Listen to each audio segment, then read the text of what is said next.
Привет, друзья! И снова с вами Одинокий Джейсон. Это уже третья часть саги ингушей Европы, чемодан, вокзал, Назрань.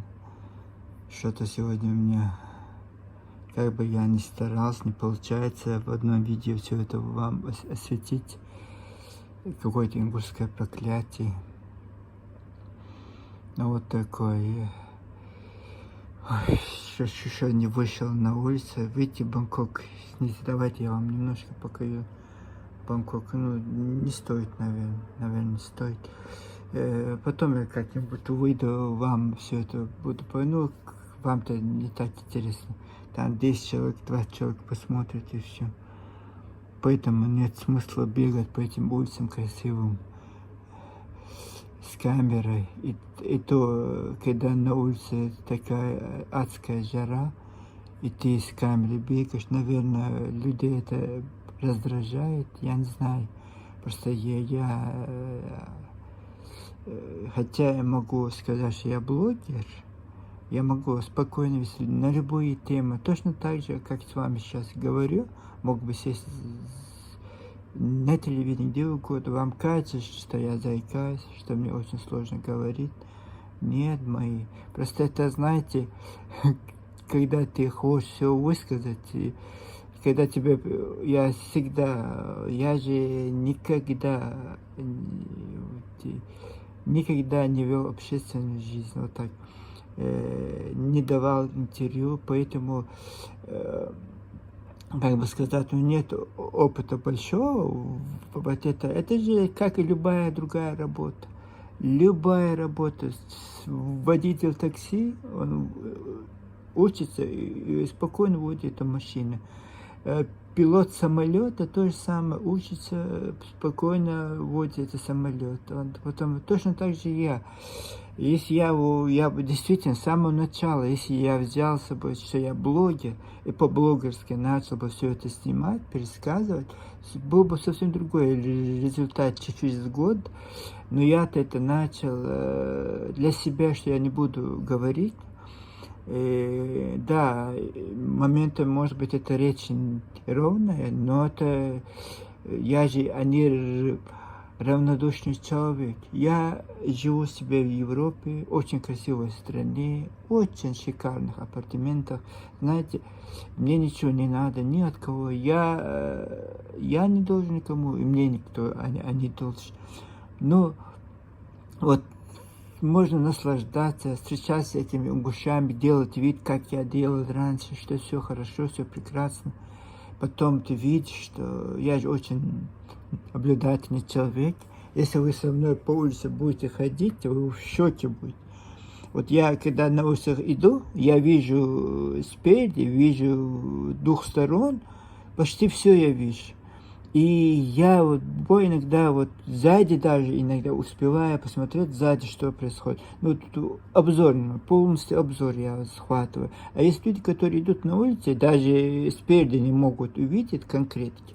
Я могу вдалеке что-то увидеть. Я смотрю, и я когда говорю, смотри туда, этот человек, у тебя, как ты это видишь? Я говорю, так вижу. Вот такой я человек. Я с самого начала не стал, зачем мне своя жизнь, свои проблемы, свои заботы, и мне надо этот политический, это все. И я знаю, что я не буду кривить душой, что я не любитель полуправд, чтобы извините, я понимаю, что вам это не нравится, когда я вас критикую, а как без этого? Где нужно критиковать, нужно. Своих родителей я точно так же критиковал. И своих братьев. Это как это делать? Постоянно ты же не можешь с совестью сделку делать.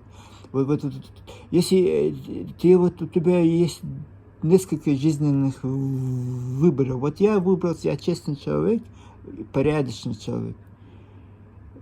И такие жизненные выборы у меня. Я сделки со совестью не делаю. Я все ущерб себе. Сейчас я нахожусь в этом городе Бангкоке. Ущерб своего веселья, ущерб я даже не покушал. И вот этот, пришла чистит у меня вот эта уборщица, они им тоже, они бедные, несчастные люди, тоже нужно зарабатывать, и я там копейку кинул, радость такая ушла. Но и поэтому они ходят, чтобы каждый номер, это тоже напрягает гостиницы, когда каждый день кто-то, ты знаешь, что кто-то будет заходить. Вот это тоже. Вот такое. И вам кажется, кроме вас проблем в мире нету. Вам кажется, что все настроены против вас. Знаете, дорогие мои братья, не братья, как вы там, не знаю, отнесетесь к такому обороту речи. И мы не наивны, чеченцы тем более не наивный народ. Это вам кажется, что мы наивны, что мы глупые. Вот эти ингуши, которые со мной общаются, каждый их подлость, каждый их вот это кривое кривление лица. Вот я все в подробных замечаю. Я просто, почему я общаюсь с таким людьми, чтобы знать, какой конечный результат этого всего. И вот, а вам кажется, нет, чеченцы какие, вот с чего вы взяли, что они такие, именно братья, давайте поговорим под душа. С чего вы это взяли? Что они такие наивные, что они такие глупые, и как они смогли бы сохранить свою страну, свою республику? Как они могли воевать тогда, эти бесконечных войн, когда вы, товарищ наш, соседи, только бизнес-планы у вас были, из царской администрации, и российской администрации. Вот только вот это уплотнение ваши эти ингушети. Каждый народ, наверное, должен думать только о себе. Наверное, это так и есть, правильно. Но вот когда родственные народы, братские народы, один пользуется тем, что вот все одинаково, все вот это, еще осталась любовь к тебе, 60-70 лет, это же вы-то ингушу выкинули. Это мы, чеченцы, это не можем выкинуть. Вы с нами жили, вместе с нами ходили в эти школы, учились в этих вузах, вместе радовались победам, горевали горестям, бедам. И вот это нельзя. Мы работали вместе в этих предприятиях города Грозного. И как они выкинут вас вот так, просто так, знаете, мы не такие люди. И вот вам это обидно, наверное, что я вот так говорю. Конечно, я буду говорить. Вот знаете, как это? Вас что, восхвалять? Вы же не девушки все там.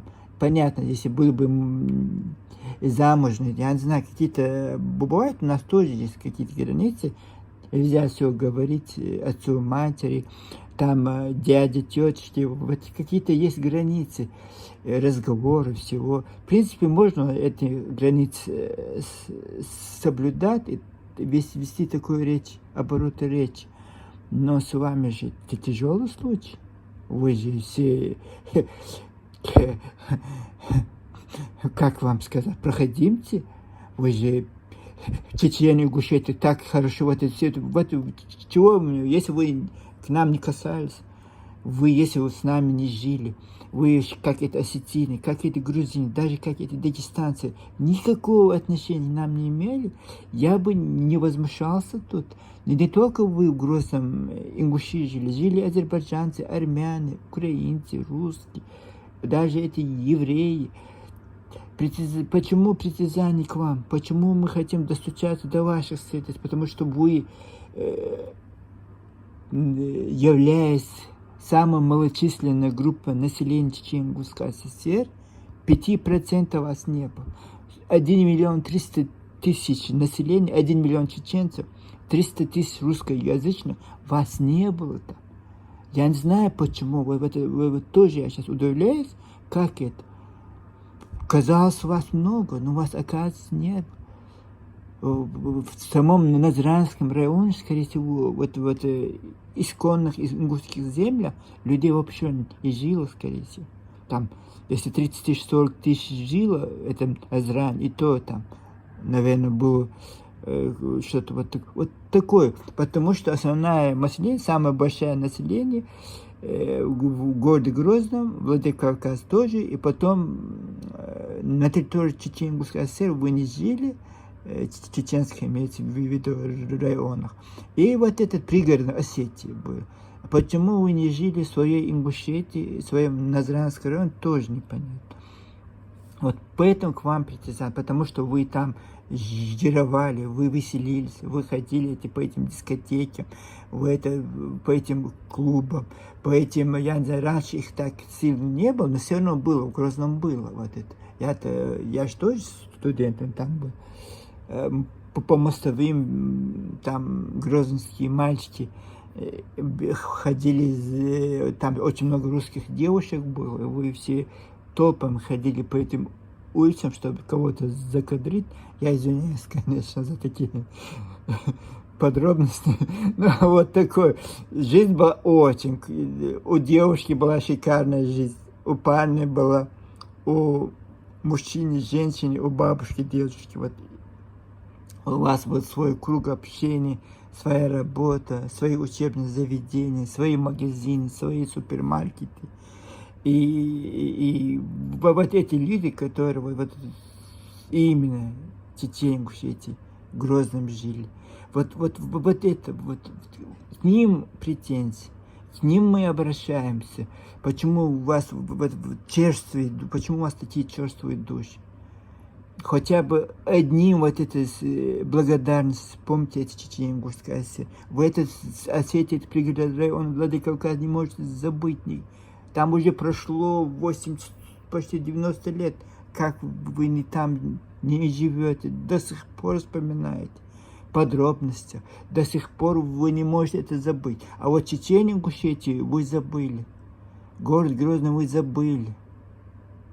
Сколько вот это ваша родина, где вы родились, где вы учились, где вы вышли замуж, женились, где вы начинали свои эти ингушские семьи, которые теперь по всему Европе, по всему миру вы все разъехались, и оттуда и вот у вас эта деятельность проингушская.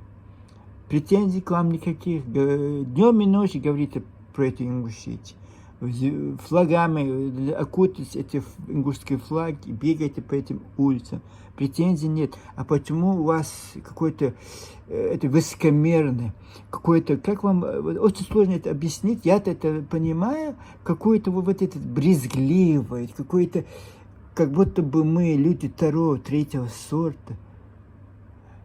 И как вот это никто, вот такие пальцы вверх, вот есть ужас. Этот султан, наверное, тоже слушает это.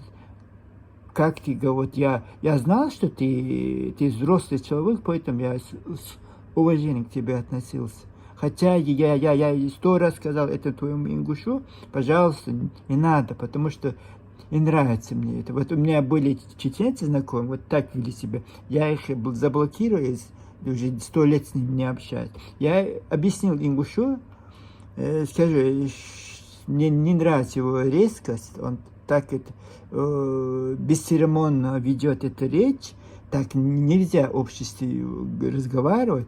Я ему дал понять, это ингушу, что это ингуш. Я-то не звоню, даже иногда телефон не беру. Вот он с ним общается, потом он приглашает его и приглашает меня.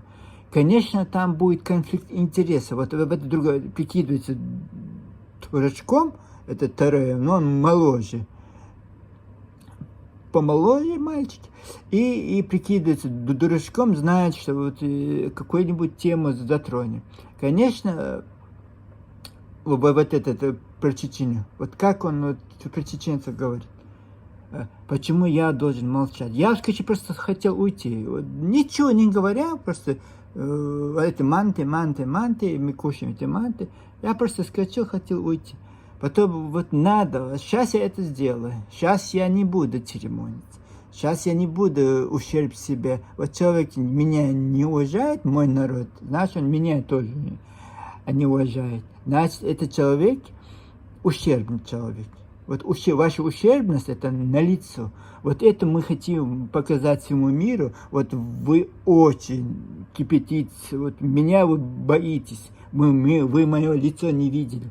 Вы не знаете, кто я такой, но боитесь очень сильно, потому что вы в глубине души знаете, что если я начну говорить, меня не остановить. Я такое вам выдам, все вам расскажу. Это какое-то неземное, вот я могу во сне это вижу, ваше вот это все.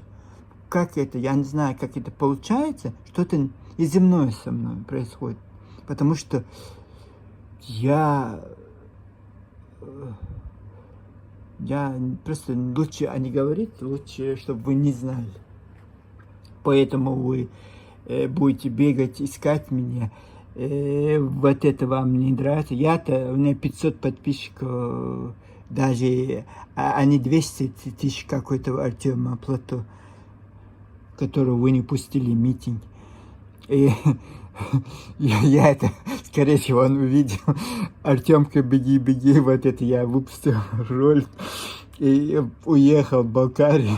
Представляю, какой он смешной. Тот раз я, когда про него снял ролик, на второй же день уехал в Грозный, потому что я сказал: Артем, если ты такой любишь этих ингушей, значит, ты любишь и чеченцев, они войнахский народ идентичны. И почему-то я не вижу твоих восторженных репортажей с города Грозного и Чеченской республики. Побежал, это, честное слово, я это выпустил, на второй день он был уже в Грозном. С каким-то ингушем, с таким ингушем я хотел бы, наверное, общаться. Такой приличный, веселый, молодой парень такой, симпатичный, вот приличный человек сразу видно. И внутри он приличный, и сверху. И вот он прибежал, сейчас он, после того, что я выпустил, вот это другой ролик, Артем, беги, беги. И сразу в Болгарию уехал и говорит, и меня полиция не пустила на митинги Азрани. Я сбежал из Ингушетии. И говорит: вот смотрите, это мой дом, какой-то старый разваленный дом, вот тут я буду жить. Ну, такой, и говорит, хейтерами это говорю. Я не хейтер, честное слово. Ты русский, ты ингуш, ты чеченец, осетин, даже это авар, дагестанец. Мне, знаете, мне просто жалко, потому что я боюсь, честно, какое-то у меня предчувствие, я знаю, что ты смотришь меня, у меня предчувствие, что-то с тобой произойдет, дорогая моя. Если, я не знаю, если ты можешь, рассказывай про эти горы, пожалуйста, политику, не вникай.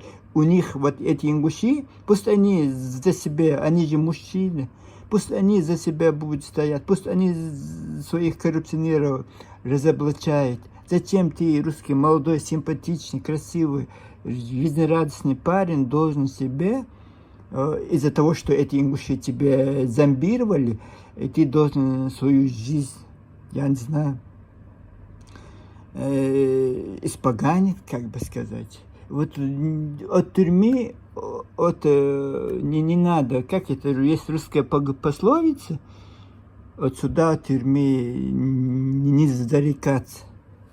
Я просто, это совет, это как чеченец, как Кавказ, как гражданин России. Просто хороших людей очень мало. Я вижу, что ты человек порядочный. Просто я тоже был под таким ингушским влиянием, когда они тебя, я тебя понимаю, поэтому я от чистого сердца говорю тебе: Артем, беги.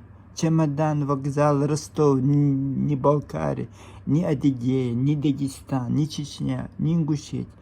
Свой к себе домой. Знаете, я не знаю, как это. Конечно, это приятно. Кавказ — это такой регион, гостеприимство.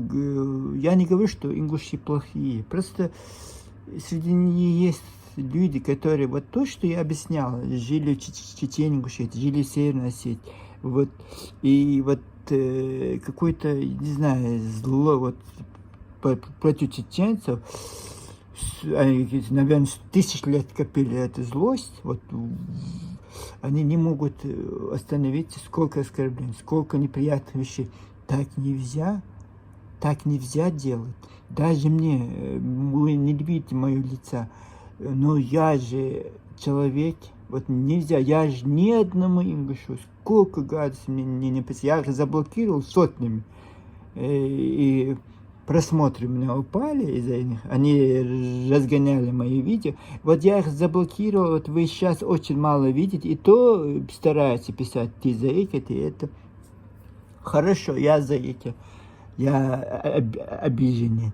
И что вы хотите сказать? От того, что вы это написали, вы, ингуши, обиженными не перестанете быть. Вот вы обиженки по жизни, плачете.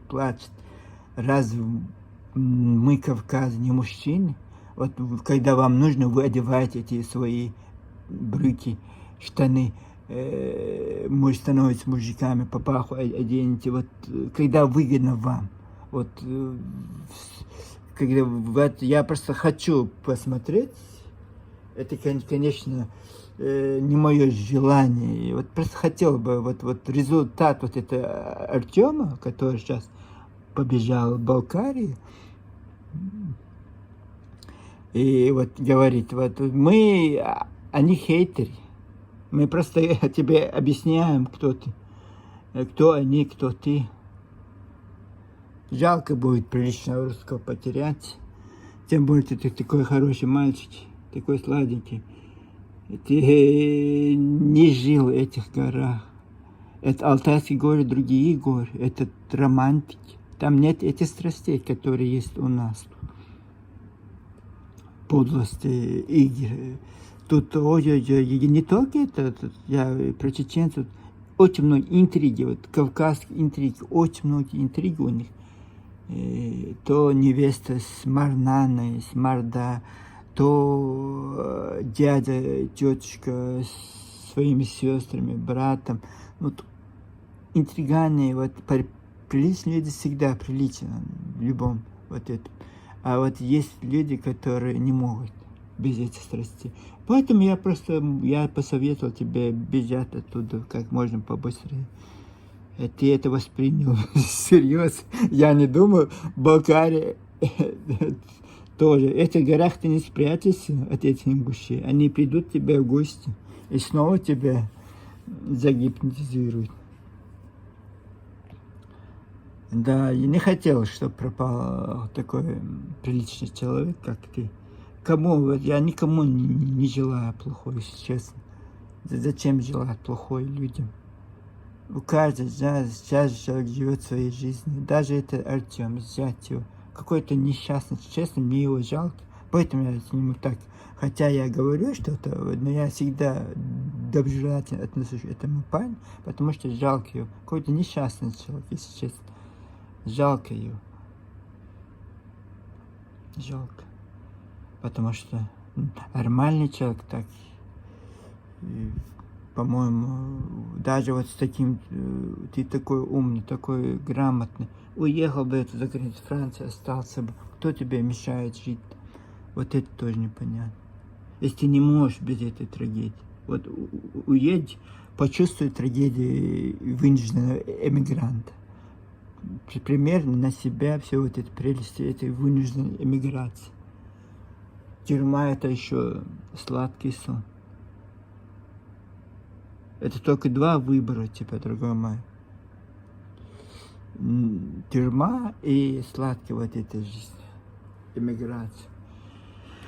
Вот такой. Мы, чемодан, вокзал, Назрань, это такой понятный. Вот и живите, вот даже вот в Бангкоке, вот хорошо, что вы живете тут. Вот жили бы тут тоже в свои права качали бы. Это вот там башня, это похоже на ингушские. Да, ваша башня, видите, вам мерещится ваша башня. Кроме вас, строители, вот такие великие строители, почему-то я не вижу этих строек в вашей республике. Не видно это, вы великие строители башен. Вот покажите, что вы строите действительно. Поднимите с руин вот эти ваши села, поселки.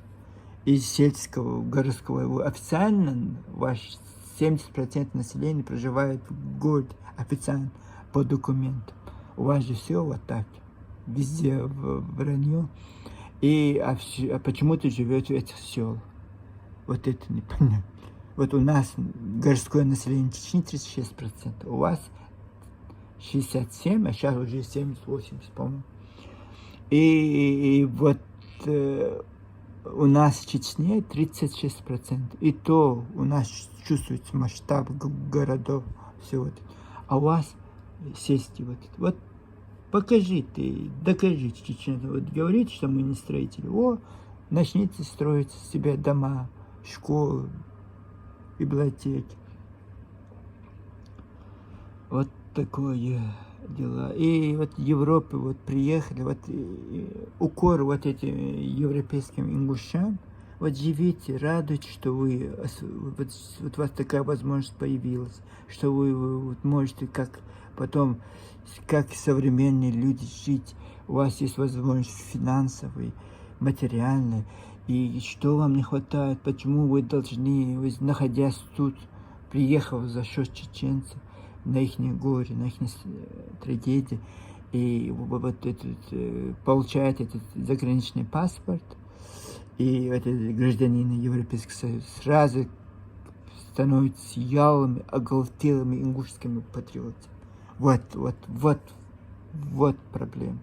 Не проблема чеченца, который сидит себе, спокойно говорит. Проблема не во мне. Я завтра же перестану. До этого, сколько лет я никогда не говорил на эти темы. Я-то перестану. Вот проблема же у вас. Вы не перестанете. Вы не перестанете нас оскорблять. Вы не перестанете нас унижать, вот наше достоинство перед другими народами, вот этими некрасивыми словами. И как вы это воспринимаете? Что мы должны молчать ни о чем?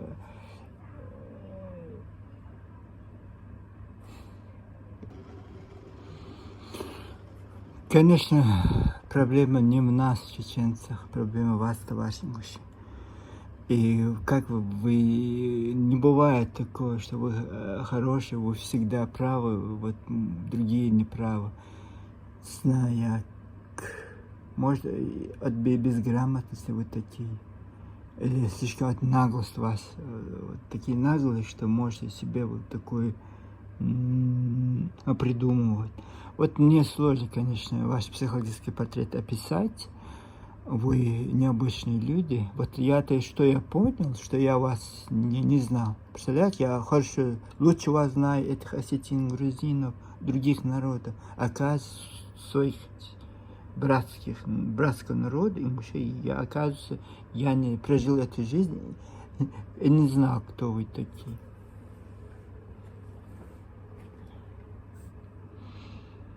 Не знал, кто вы такие.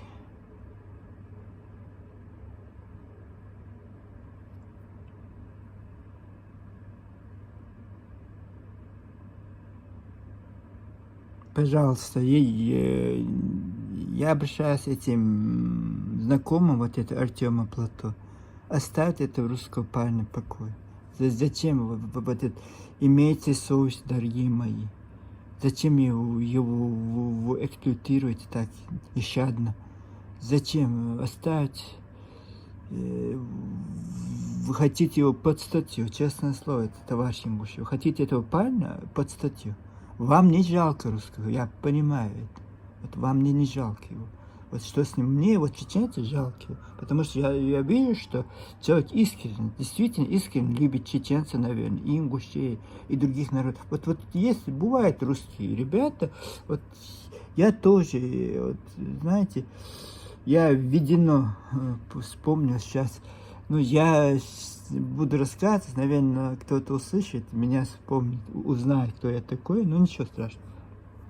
Короче, я учился, я не знаю, в 8 классе, вот так, учился введено, и со соседней школы у нас была русская преподавательница музыки, по-моему, музыки, химия, но все были русские, русского языка был, русские преподаватели были у нас очень много.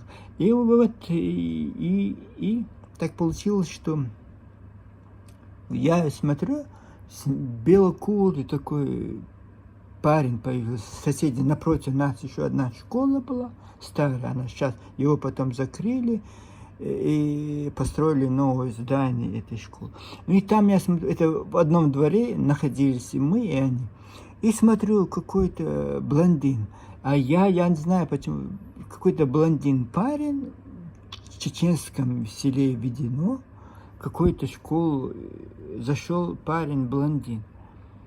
И я потом спрашиваю своего друга чеченца, смотри, говорю, как он оказался. Ну, там у нас были дагестанцы, разные народы, но вот такого блондина, просто, я не знаю, как с картинки, как с кино. Вот бывают детские фильмы, раньше в Советском Союзе были фильмы, мы смотрели, вот какой-то как актер, симпатичный такой, молодой, блондин, вот, полностью блондин парень. Зашел в школу, и вот это обсуждаем, мы, чеченцы, обсуждаем, там сенсация она, кто он, откуда он. Оказывается, он внук нашей учительницы.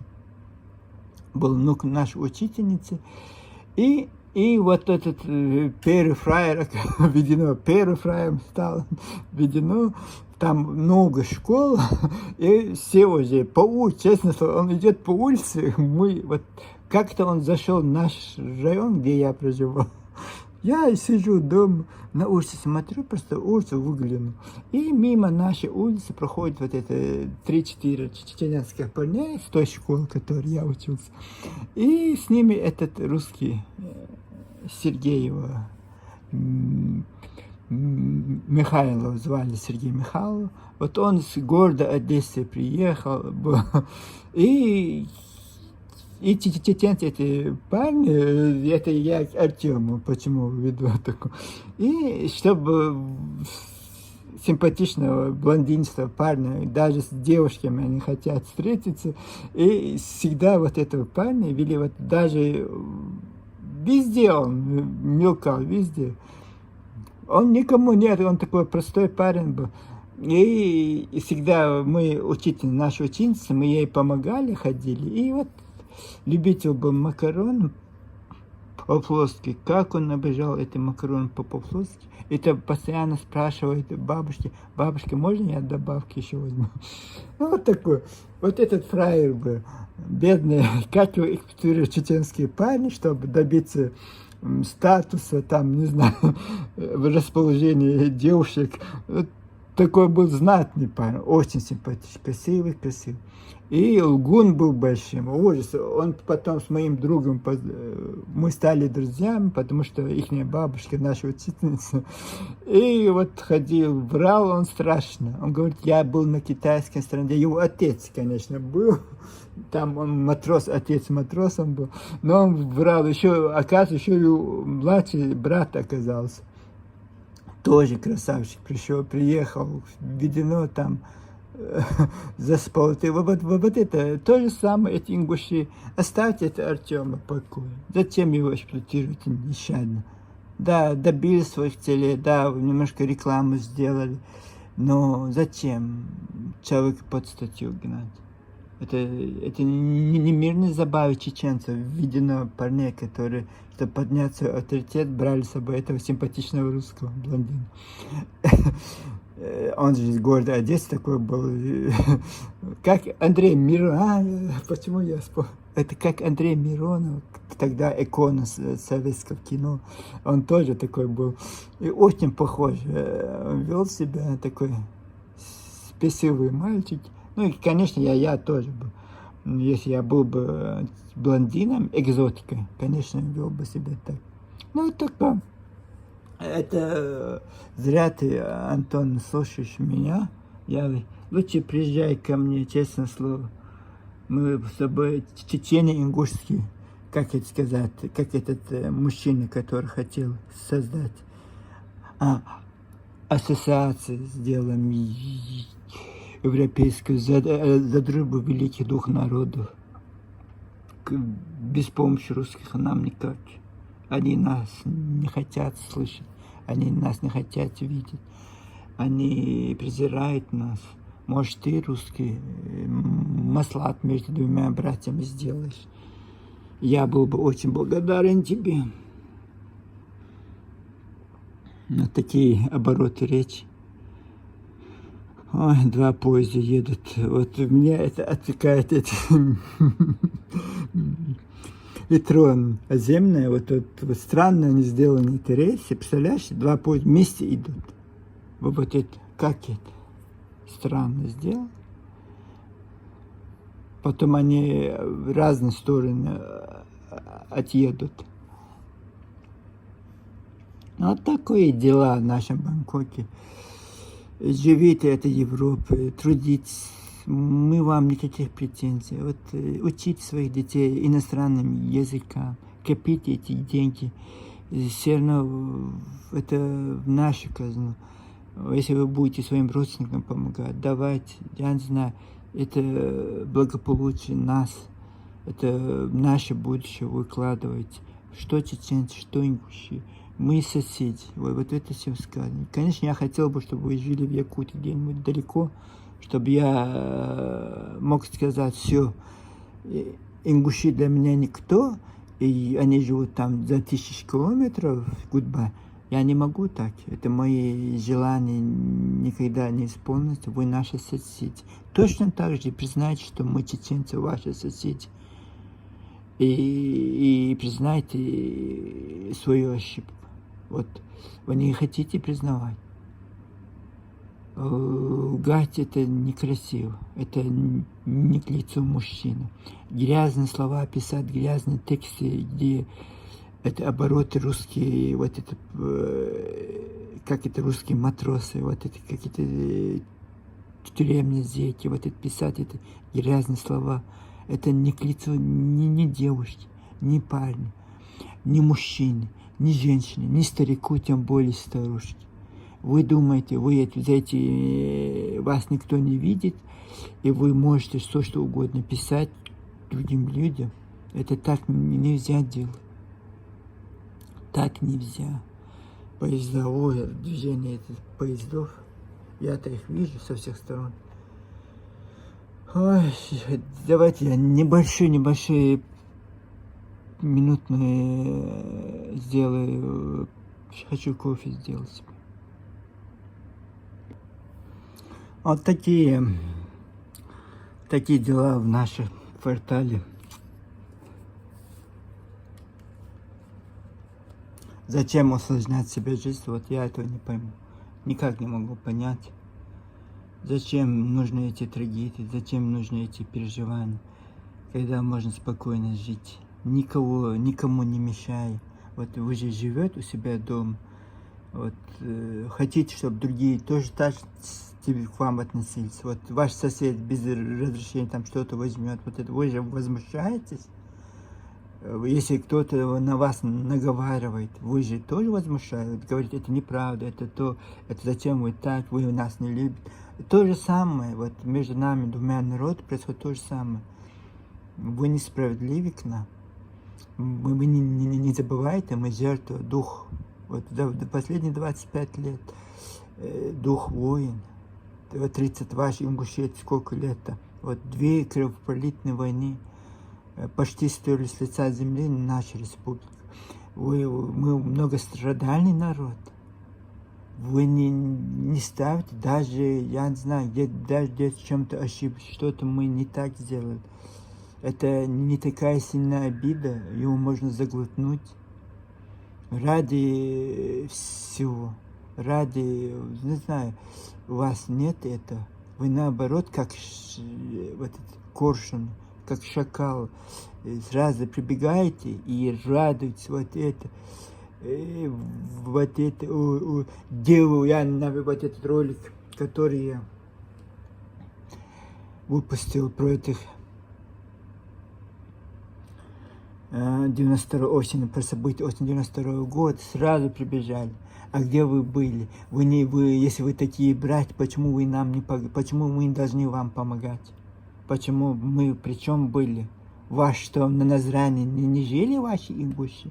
Почему они не помогли своим осетинским братьям-ингушам? Город Грозный, 80, почти 100 тысяч вас там жило после этого. Почему они не пришли вам на помощь? Почему мы, чеченцы, это раньше не было этих телефонов? Многие потом комментарии пишут, говорят, а раньше не было мобильных телефонов. Мы пока этот слух дошел до нас, а почему вы, ингуши, сами ингуши, не помогли своим ингушам, которые проживали в Осетии? У вас, чеченцы, которые вы проживали, мы же не пошли на вас войною, чтобы вы захватили наши эти два района, Сонжинский, бывший Седахский, два чеченских района. Мы же не пошли на вас войной. Наш президент Джахар Дудаев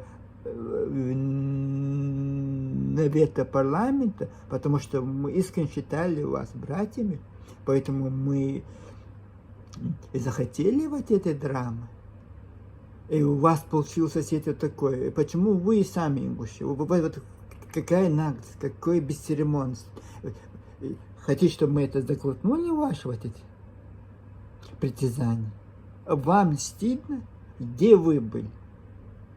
Прятаться за эти юбки? Вот я вот сейчас начну говорить, я стараюсь обходить эти углы. Извините, я могу. Я вам скажу, кто вы такие. И вот где вы были? Вот вопрос не про чеченцев, они у себя дома. Их, если чеченцев кто-то там истязали, мы заступили. Вот, вы говорите, мы разные народы, мы идентичны. Вот, никогда не было. Вы ближе к грузинам. Это вы заявляете, не чеченцы это заявляют. Хорошо, вы ближе к грузинам. Не знаю, что у вас там общего между вами и грузинами. И, у вас такое представление о хорошем. И, пусть так будет. Религия, язык у вас не тот. Вот я хоть одного грузина, который владеет, понимает ваш язык, я надену платок.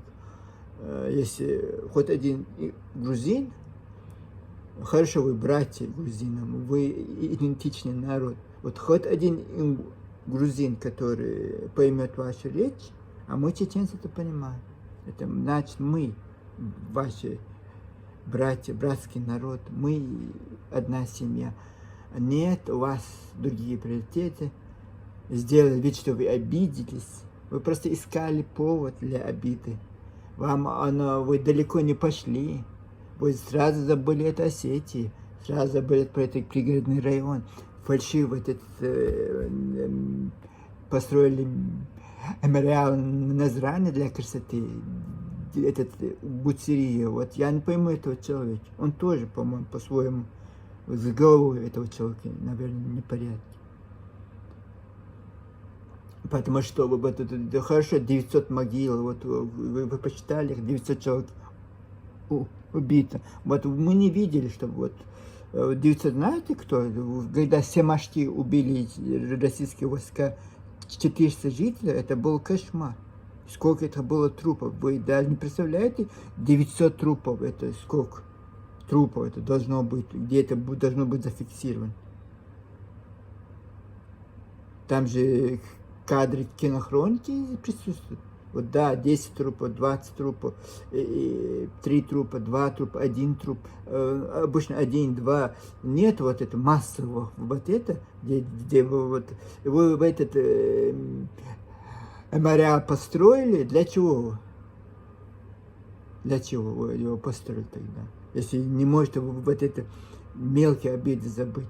И для галочки, что видите, у нас мемориал, мы помним, да, никто не будет говорить про это, будут молчать, год раз снимут эти ваши видосы, которые вы сняли, и непонятно, это депортация мужчин, или этот Сталин сделал, или этот сделал, непонятно кто.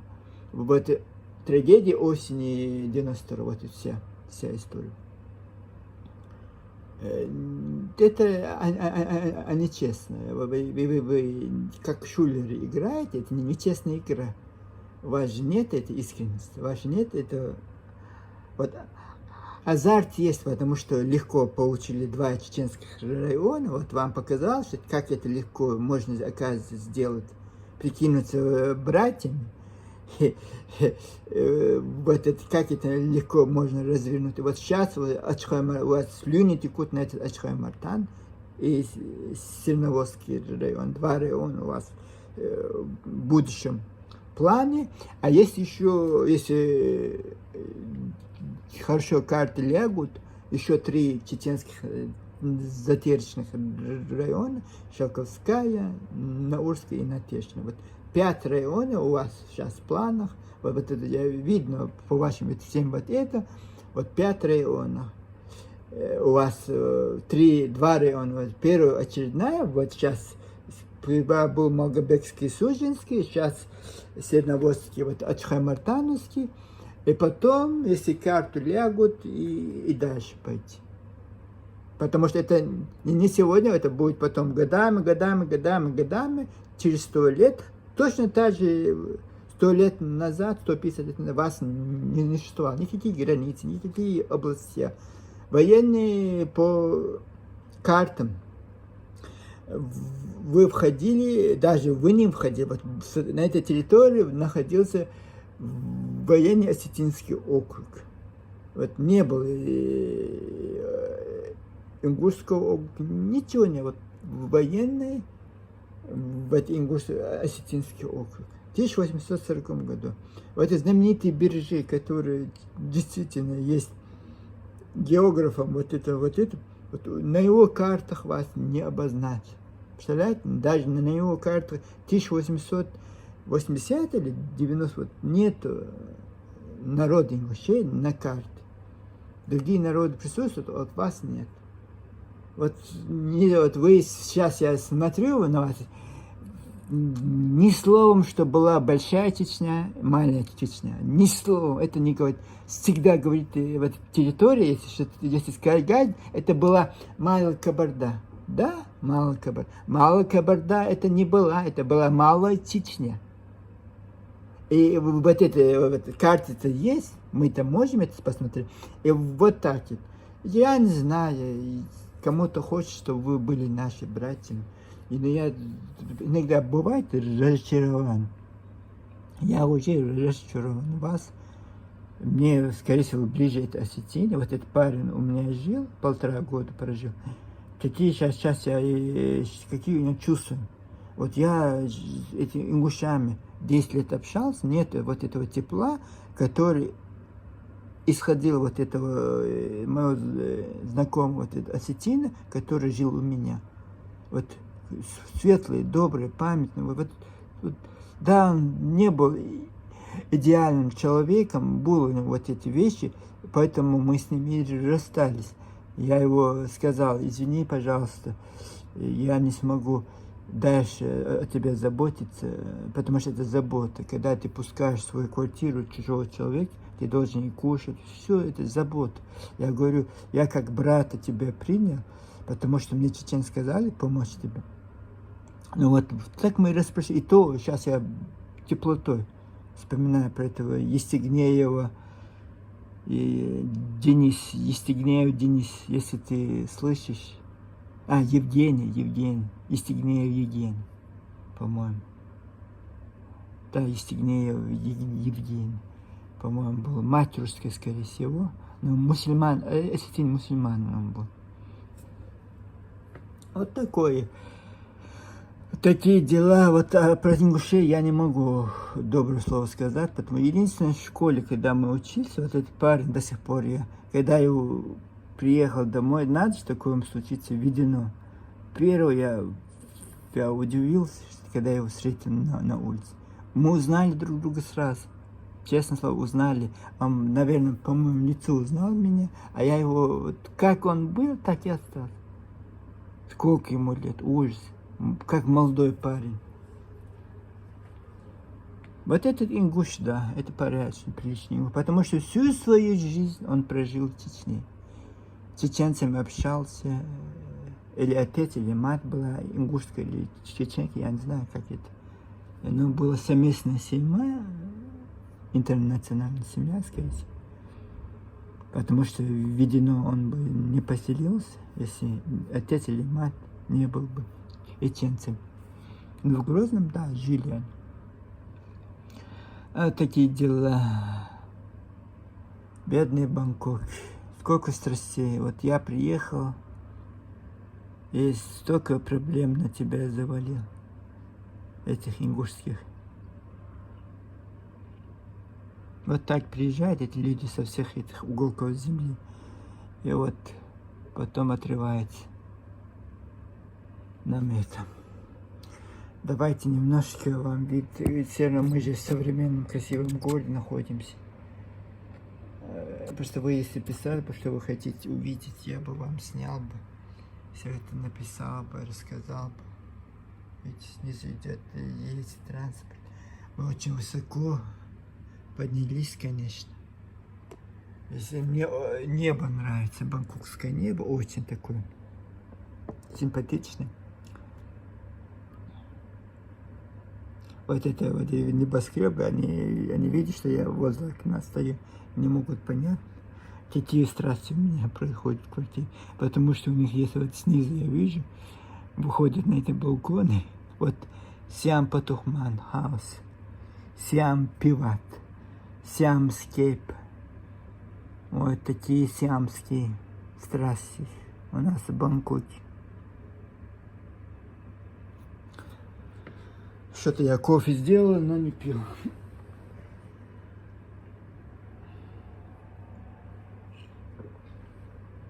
Оно уже холодное. Вот такие дела. Дела-то каком-то, по-моему, во время Барака Обамы, когда он был президентом Америки, да, это был президент Америки, была какая-то, он придумал вот это It's get better, это все будет хорошо, что-то такое, вот он был лозунг, и вот там многие люди, которые проблемы, у них проблемы,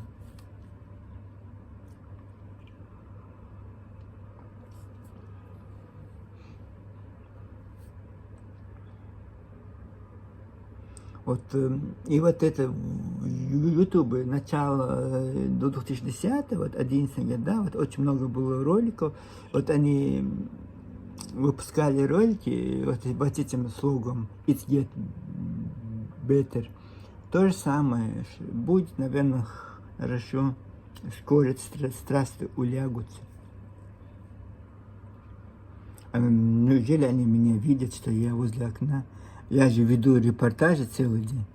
Они, скорее всего, видят меня. Стоят люди, смотрят, чем я занят. У меня же научники. Они думают, что я веду какой-то репортаж с телевидения. Звезда я.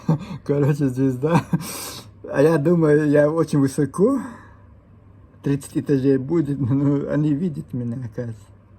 Странно.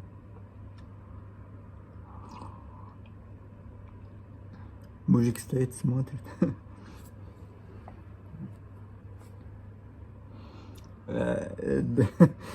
Не думал, что меня видно. Ой, кошмар. А я так разогрелся ингушской темы, что, оказывается, снизу люди наблюдают за мной, что я делаю. А может, им кажется, что я снайпер, что ли? Да, может, сейчас полиция придет сюда. Да, может казаться, потому что я поставил камеру. Надел наушники.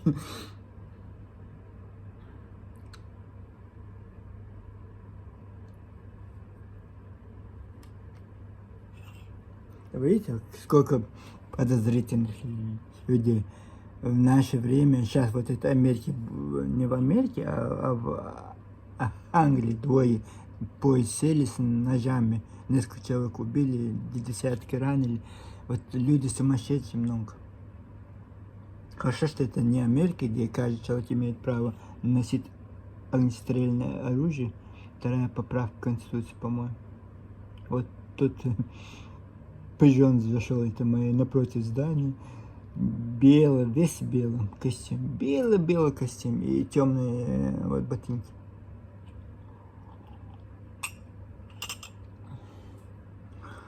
Вот такой, да, немножко развлек меня этот мужчина, который с ужасом наблюдал, что происходит в моем.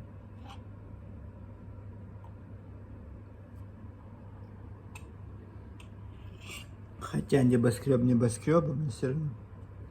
Наверное, с телефона он посмотрел. Да, скорее всего, с телефона. Он посмотрел, что я делал в окне. Там же можно 30-кратно приблизить, и вот он приблизил меня. Хорошо, что полиции нет. Я пришлось бы прервать свой репортаж из Бангкока Лайв. Вот это Лайв. Вот точно так же можно было все что угодно рассказывать. Если не затрагивать политических тем, можно было, конечно, я вот с удовольствием бы свои рассказы. Вот я так и открыл этот YouTube, что я буду помещать свои произведения. Сам буду читать, да.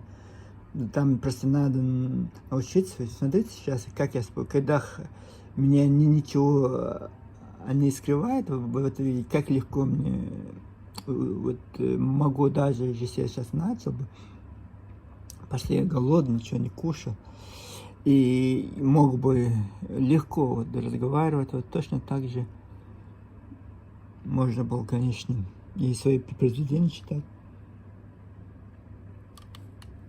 Вот такое дело. Даже это кофе с сахаром и то помогает. Вчера, ой, рис вот это все купил. Как хорошо. Вот кимчи я хотел бы, корейский кимчи. Чтобы сладко слишком все. Вот да, сейчас кофе выпил, сразу вспомнил про это кимчи. Чтобы немножко, она очень острая, и как раз она приводит в порядок человек. Если вам интересно, я могу, конечно, лайв сделать.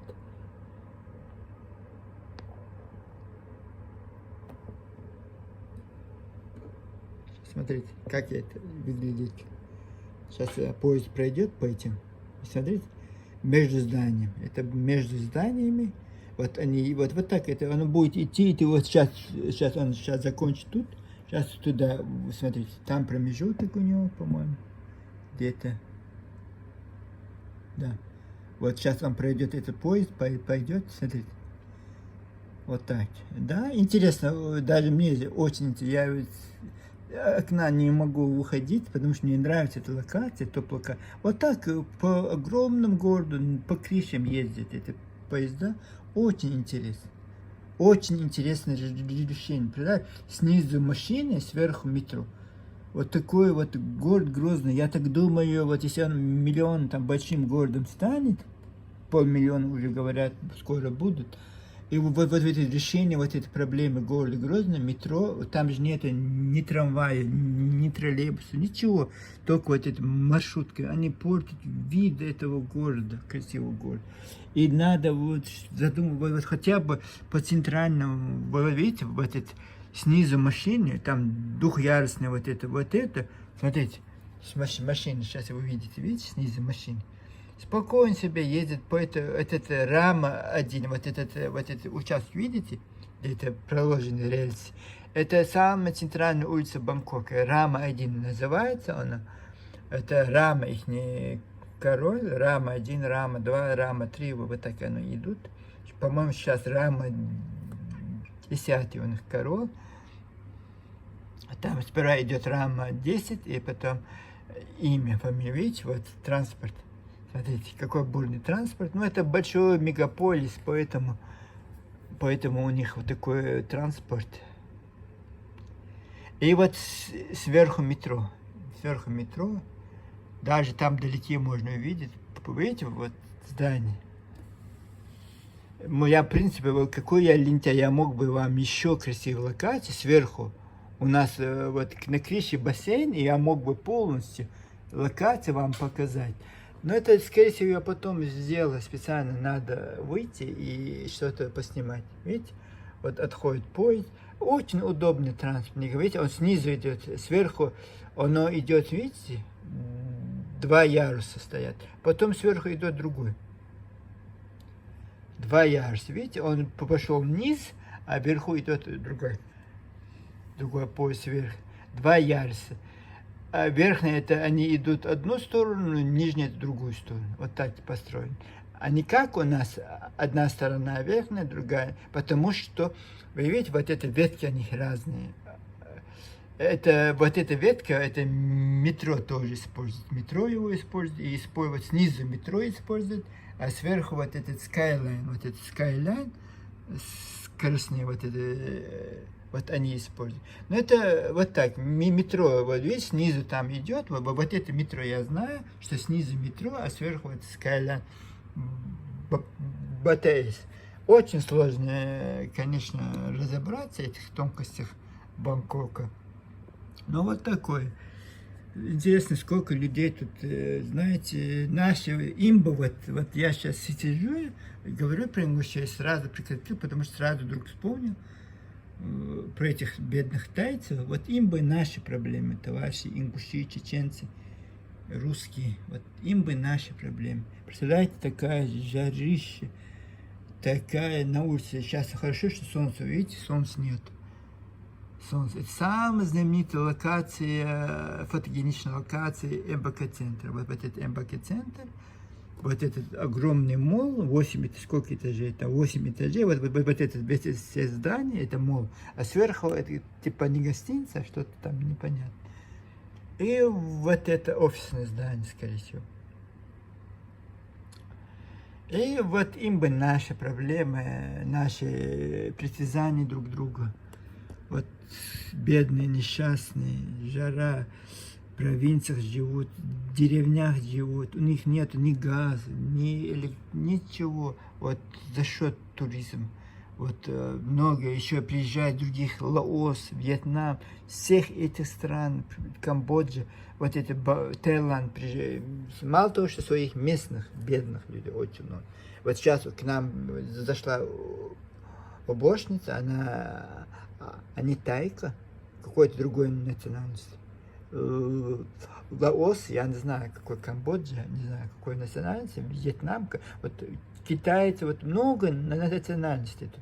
И вот бедным этим таиландцам, самые они, 70 миллионов населения Таиланда, и вот им самим бы вот эти места занимать, нет, они же многие других стран с языками, видите, вот Skyline, с языками, вот это. И вот очень много конкуренции, бедные, несчастные, на этой жаре, за копейки сидят, трудятся. И вот мы просто, мне кажется, от жира бесимся. Вот я с удовольствием даю деньги, вот чаевые, как я люблю. Единственный человек, наверное, который любит давать чаевые, честное слово. Массажик. Я сперва внимательно не посмотрел это, кто это мне, массажист пришел. Оказывается, какой-то провинции, скорее всего. И он говорит, очень старался, конечно, не автомат, но зато он вот это, сгибал вот эти руки, ноги. Очень мне понравилось, потому что местные, они бангкокские не так, где они стараются меньше это движение делать, просто и все, закончился массаж. А этот старался, и я знаю, что я должен давать чаевые, ему-то это то, что я отдам, это его зарплата. А так, кассу, которую я ложу, это для этого дома предприятия, это у них вот такая. Вот он типа наемный рабочий, то, что он заработал, то он заработал. Мне кажется, это правильно, потому что человек будет стараться, вот он старался, и такой хороший, вот это понятно, жалко было, я же не миллиардер, я бы помог, конечно, вот это, и вот он старался, вот это, я бы, говорит, ты можешь мне дать, так вежливо сказал, ты можешь мне дать сколько-то сумму, он попросил, который обычно и так, там, ты просто как чаевые оставляешь. И так я бы оставил бы ему. Он попросил, ты можешь мне дать? Потому что он волновался, что я ничего ему не дам. Наверное, кто-то там так с ним поступил. Это некрасиво, конечно. И я говорю, да, без проблем, говорю. И когда он видел бы его глаза, когда я двойную сумму, вот это, которую он просил, еще добавил столько же, за то, что он порядочный человек, за то, что он воспитанный.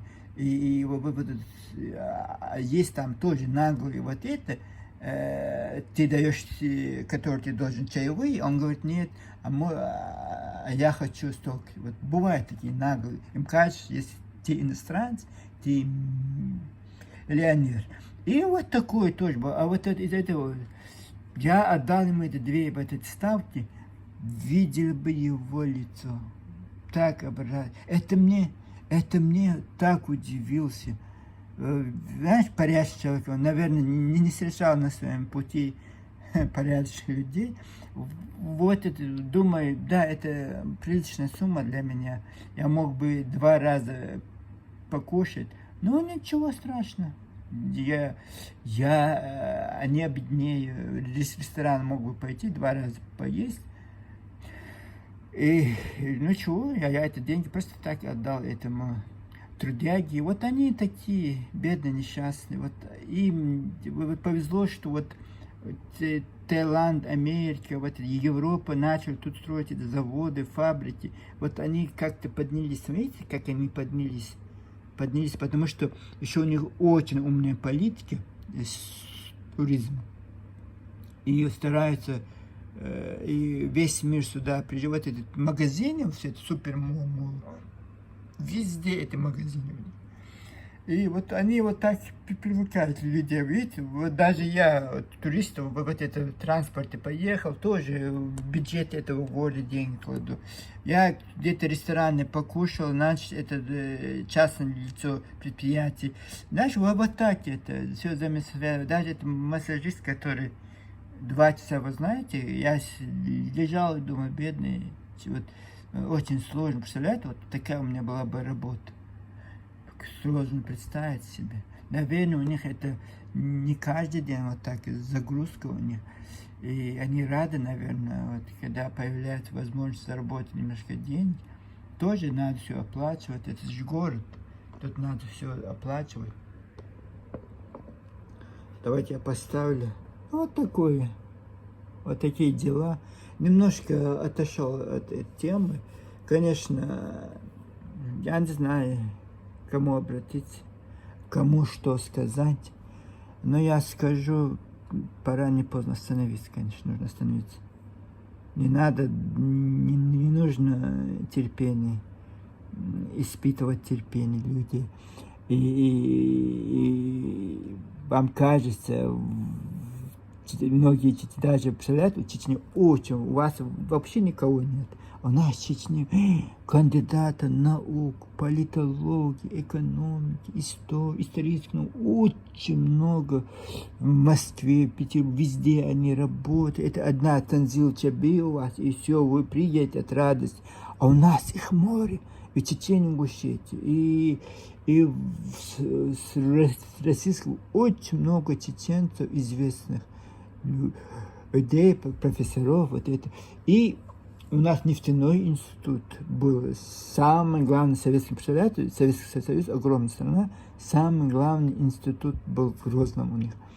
И вот это, и вот люди очень скромные, стараются вот это не высветливать, вам кажется, привыкли комфортно, это же комфортно, когда вы что угодно можете говорить, все, что угодно можете предъявлять, а вам за это ничего, и никто вам это не отвечает, потому что вы уже десятки лет трудитесь в этом русле. И если я начну сейчас, то точно как вы это хитро делаете, чтобы сгладить углы, там, вот у меня нет времени на вас тратить, и я, конечно, говорю, что есть. Зачем это скрывать? Это как это Танзил Чаби, кандидат, профессорша, села, соседний народ. Мы зато качественные люди, они некачественные. Вот. разговор, их 1,5 миллиона сперва сказали, понятно, 1,5 миллиона народа, вот второй народ России, третий народ России, это только чеченцы 1,5 миллиона. Еще она говорит, это соседи. И вы вот так вы говорите, и полусловами, намеками, и чеченцы, короче, другие народы это не понимают, почему чеченцы так возбуждаются, вот это, потому что они это не понимают, что это, мы, чеченцы, понимаем, что это про нас. Вы хотите нам укор сделать. Нам, да, самому достойному народу России, показавшийся везде, и в армии, и везде показать очень себя. Вы были предложены чеченцев. Это не оскорбление, это не чувство ваше, угнетение вас. Это реально, факты. Факты они имеют, знаете, логического, вот это. И вам кажется, что вы, я не знаю, это любое слово, я скажу, что вы жили в Чечне-Ингушетии, это для вас оскорбление. Я скажу, что вы, а никто, если вы говорите, что вы чеченцы-кочевники, вот человек говорит вот это, я говорю, хорошо, вы для меня никто. Нет, вы не видите, кто сказал, кто меня провоцирует, этих ваших ингушских вот этих подонков, а вы видите меня, что я ответил. Это же правда не бывает односторонне, правда не бывает удобно, она всегда вот так. И мне кажется, зря мы вот это, ну ничего.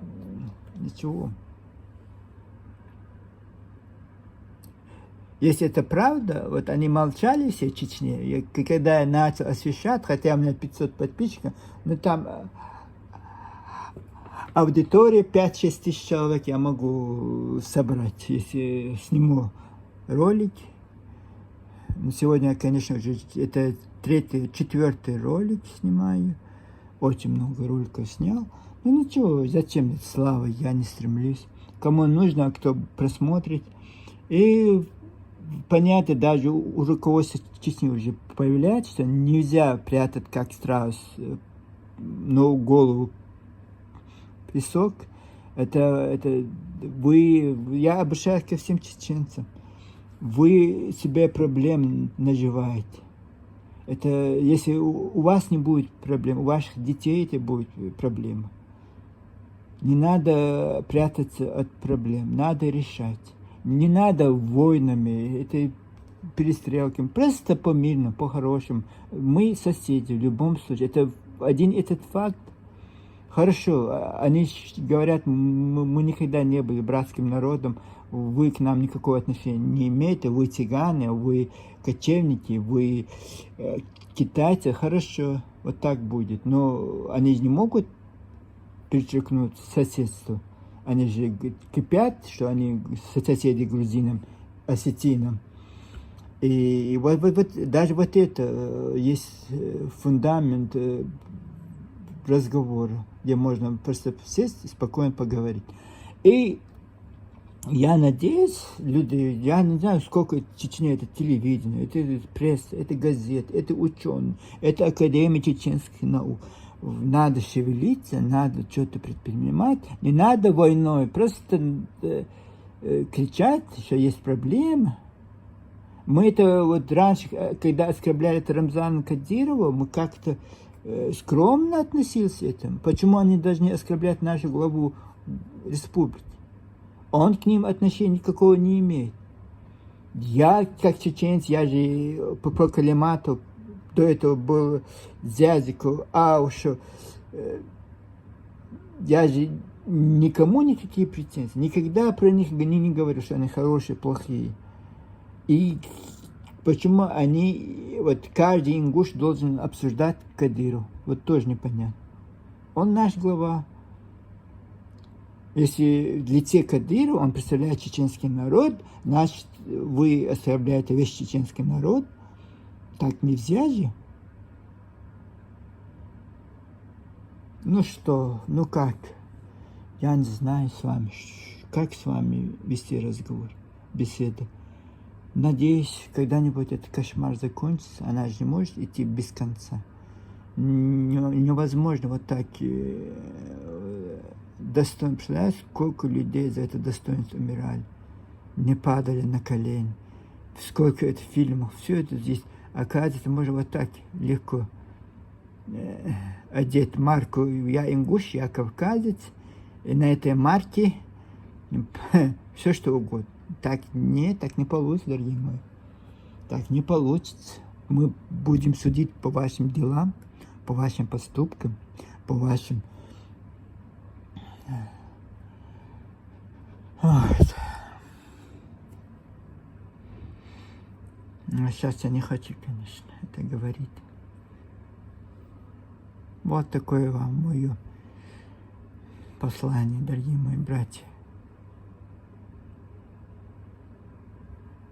Унижая нас, чеченцев, вы великими не станете. Почему вы ингуши? Потому что рядом с вами всегда были братья чеченцы. Потому что они героически сражались, героически отстаивали свою свободу. Не только за себя умирали, но за свободу всего Кавказа боролись. И это мой имам Ушурма, шейх Мансур, в 1700 каких-то годах. Это имам Шамил в 1800-х годах. И она никогда не кончалась, эта борьба, она продолжается и наши дни. Вот. И несправедливость, она очень гнетает чувства. Я даже не хочу говорить об этом. Неужели, вот я просто говорю, просто кричу об этом. Неужели у вас нет ни одного порядочного человека? Вот хочу я увидеть. Пора вас, ингушей порядочных, заводить в красную книгу. Вот такой исчезающий редкий вид.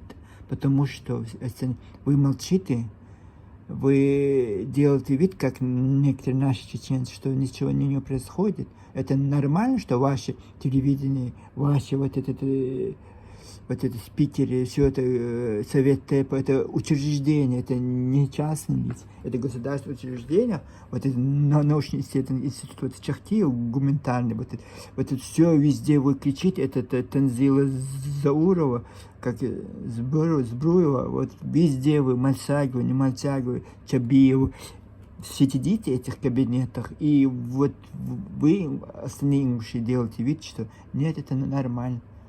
Нормально, что Руслан Бусуртанов оскорбляет чеченцев. Это нормально.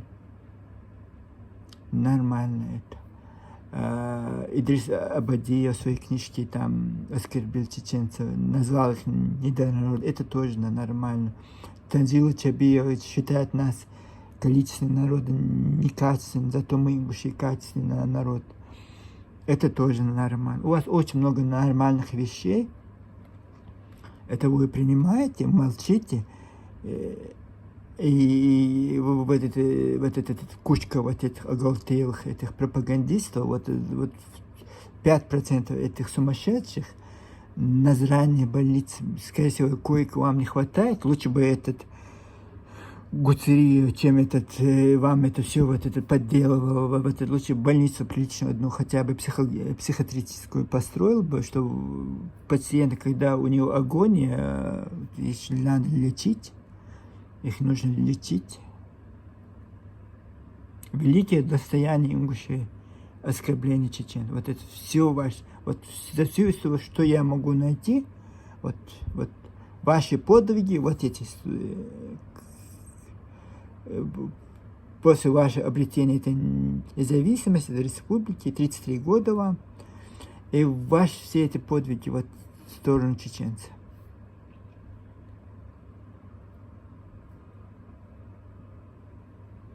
Мы просто будем сидеть, смотреть на вас, будем наслаждаться вами, вашими интригами. Нам больше делать нечего. У нас других забот нет, кроме как думать о вас, о бедных, несчастных. Странно, очень странно. Самому мне сейчас я не хочу затрагивать все эти дела, но ну как это, камон, как это можно вот так? Так же нельзя. Так же нельзя. С одной лжи перебегаете на другую. а потом другой. В конце нет вашим провокации, вашей ложь. Как это можно все построить на лжи?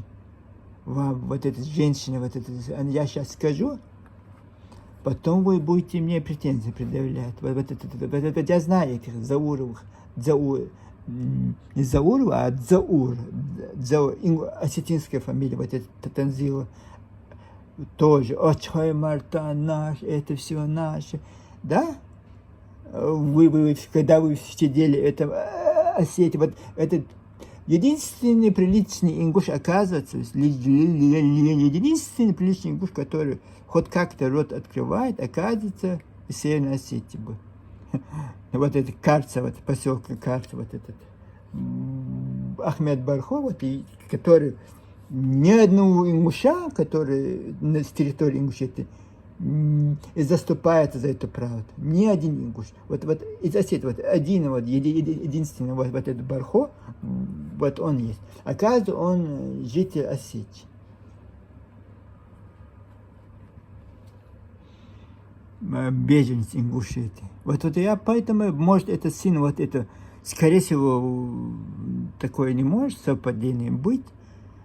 Как-то он по молодости, наверное, симпатичным парнем, потому что я же Азрани ночевал в этой семье из беженцев. И вот почему-то этот парень, этот Бархо, не напоминает вот этот парень. Но он был, конечно, голубоглаз такой, как он.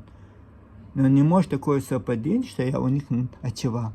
Если Ахмед Бархо, если ты слышишь, если это ты, в 97 году, я не знаю, какой это год был,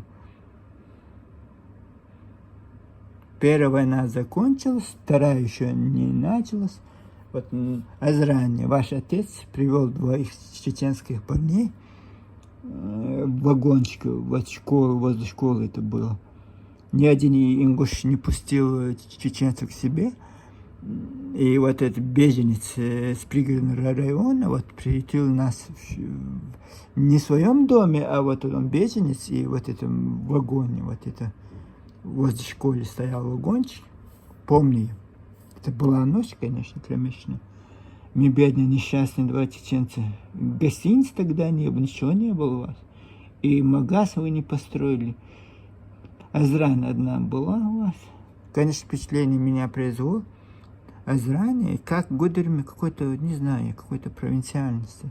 Там несколько зданий было, может, там часто вы построили много зданий красивых. Тогда ничего у вас не было. И стыдно надо было называть этим городом.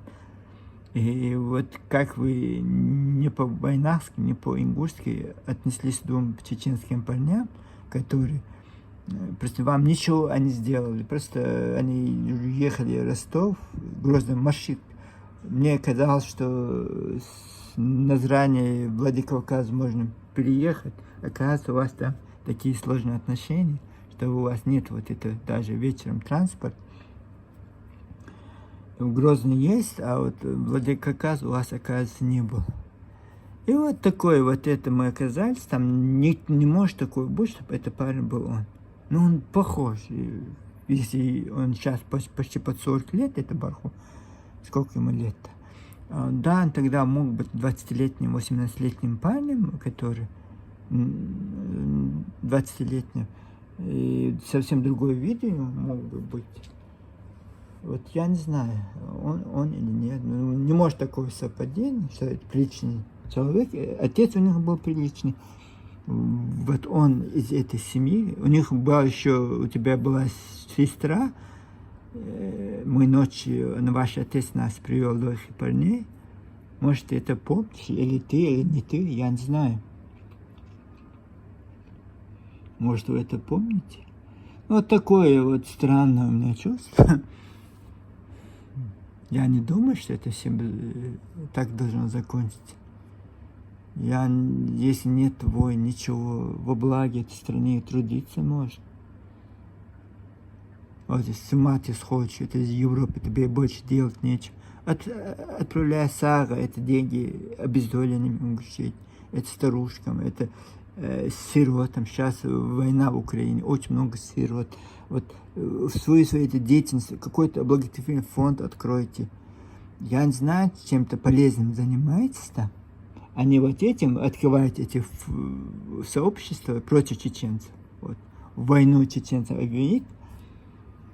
Русские уже, мы уже начинаем забывать о чеченской войне по сравнению с ними. Сколько вы в этом морально нас хотите уничтожить. Это нас уничтожали физически, это бомбы бросали на нас и расстреливали. И мучили, пытали нас в этих пыточных лагерях. А вы, ингуши, далеко от них не ушли. Далеко от них не ушли. Точно такие же моральные. Это хуже пыток.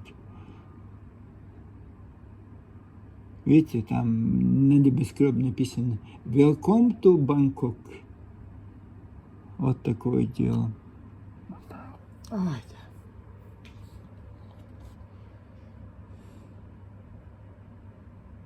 Жизнь покажет, кто был прав, кто нет. Вы, как всегда, лоханутесь. Это лоск уйдет с вас. Сейчас у вас лоск. Там Вторая Чеченская война закончилась. Сразу вы геройство чеченцев приписали себе и бегаете сейчас везде. Мы герои, мы такие. Все это башни себе приписали. Присвоили эти земли чеченские. Все вот это, когда они умирали, истязали в крови, им некогда было за вами, за вашими шулями, вашими ручками наблюдать. А это сейчас лоск у вас скоро сойдет, и голос сзади свой будет показывать. Поймут, кто вы такие, какие вы хорошие люди. Кто не понял. Мы-то уже поняли, кто вы такие.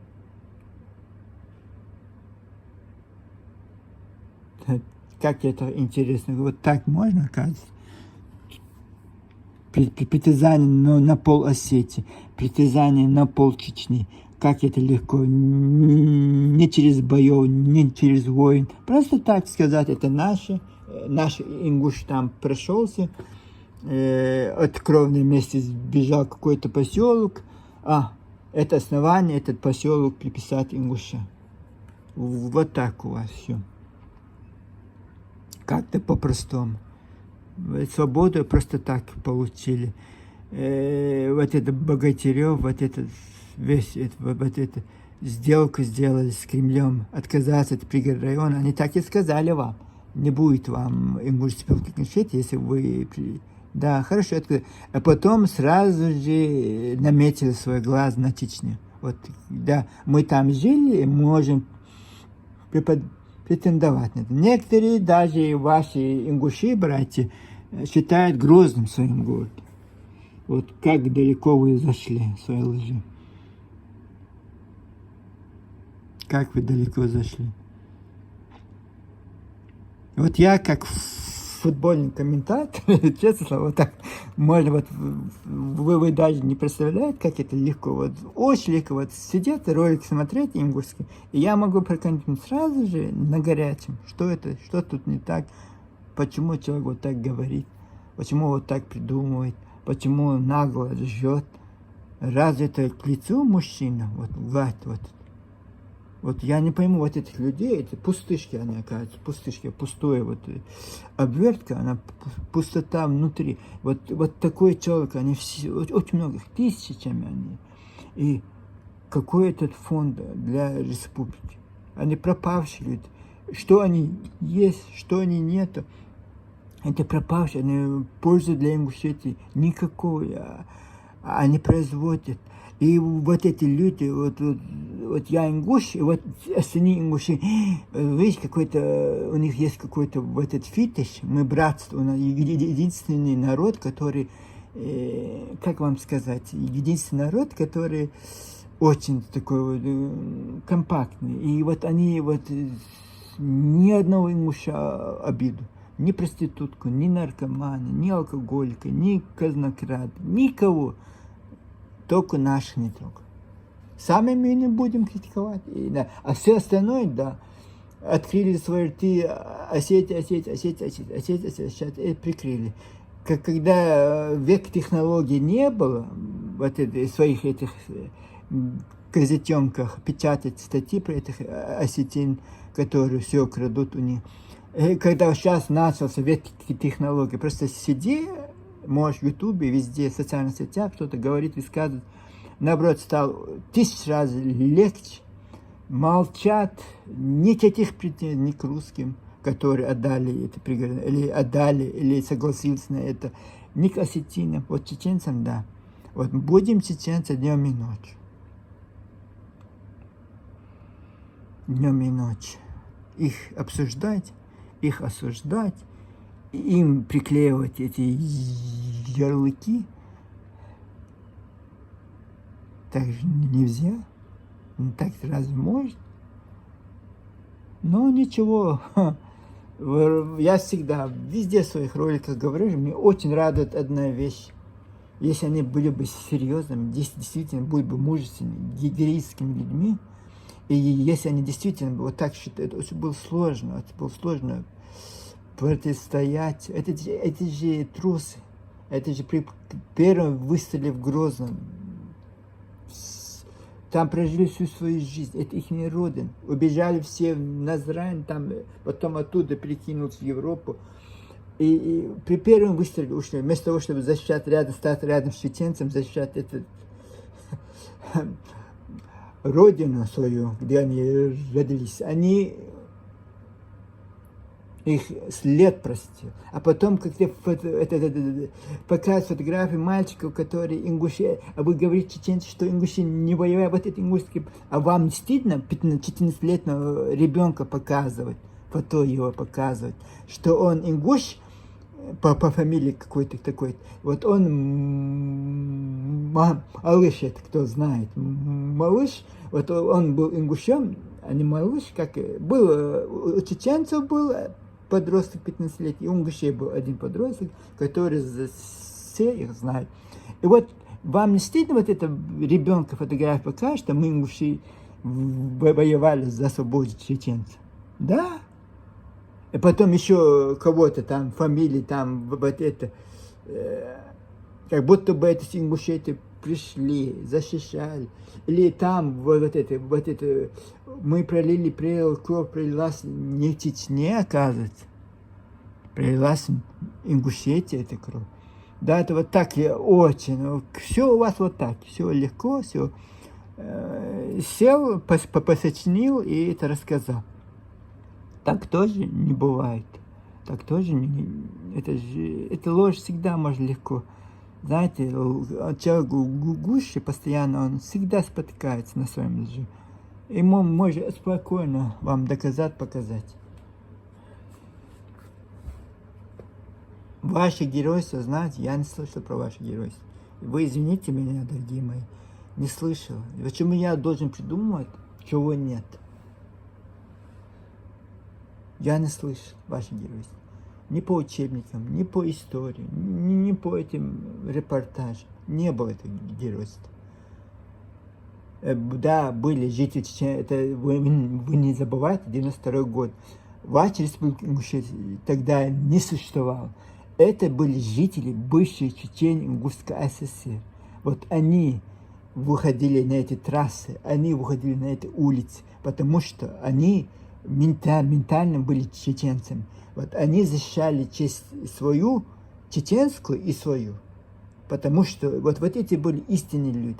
А сейчас, через 33 года, какой-то козел сядет и начинает вот это. Это вы, чеченцы, говорите, что никто не участвовал. Вот этим наши, вот перекроплилась Ингушетия. Нет, не было вашей Ингушетии. Это не граждане Республики Ингушетия. Не путайте, дорогие мои, граждане Республики Ингушетия теперешние, которые и бывшие чеченцы Ингушетии. Это два разных рода, два разных состава ингушей. Те были порядочные, те были привиты нами, у нас привычки мы сделали им порядочность. Вот они общаются с приличными людьми, и такими приличными были. И образованы, и культурно. Да, среди них тоже, наверное, было этих подонков, хватает везде. И среди чеченцев, и среди других народов. Но вот так они. Ну вот так.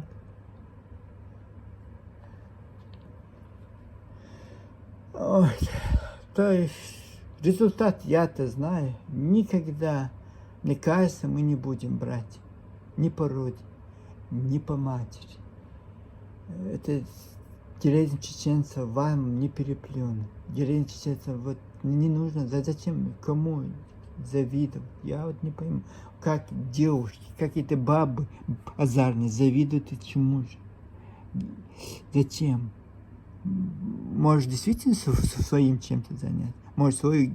Вот вы никогда не был героем, а вы можете стать героем, вот добиться успеха. Может, вот как этот Бангкок, видите? Я-то вижу, вы-то на камере не так видно. И то, что я вижу вокруг, это катастрофа. Вот мне никого, представляете, Бангкок, Таиланд мог вот так раскрутиться. Вот они метро, все у них, сотни видов транспорта. И сверху, и снизу, и что угодно.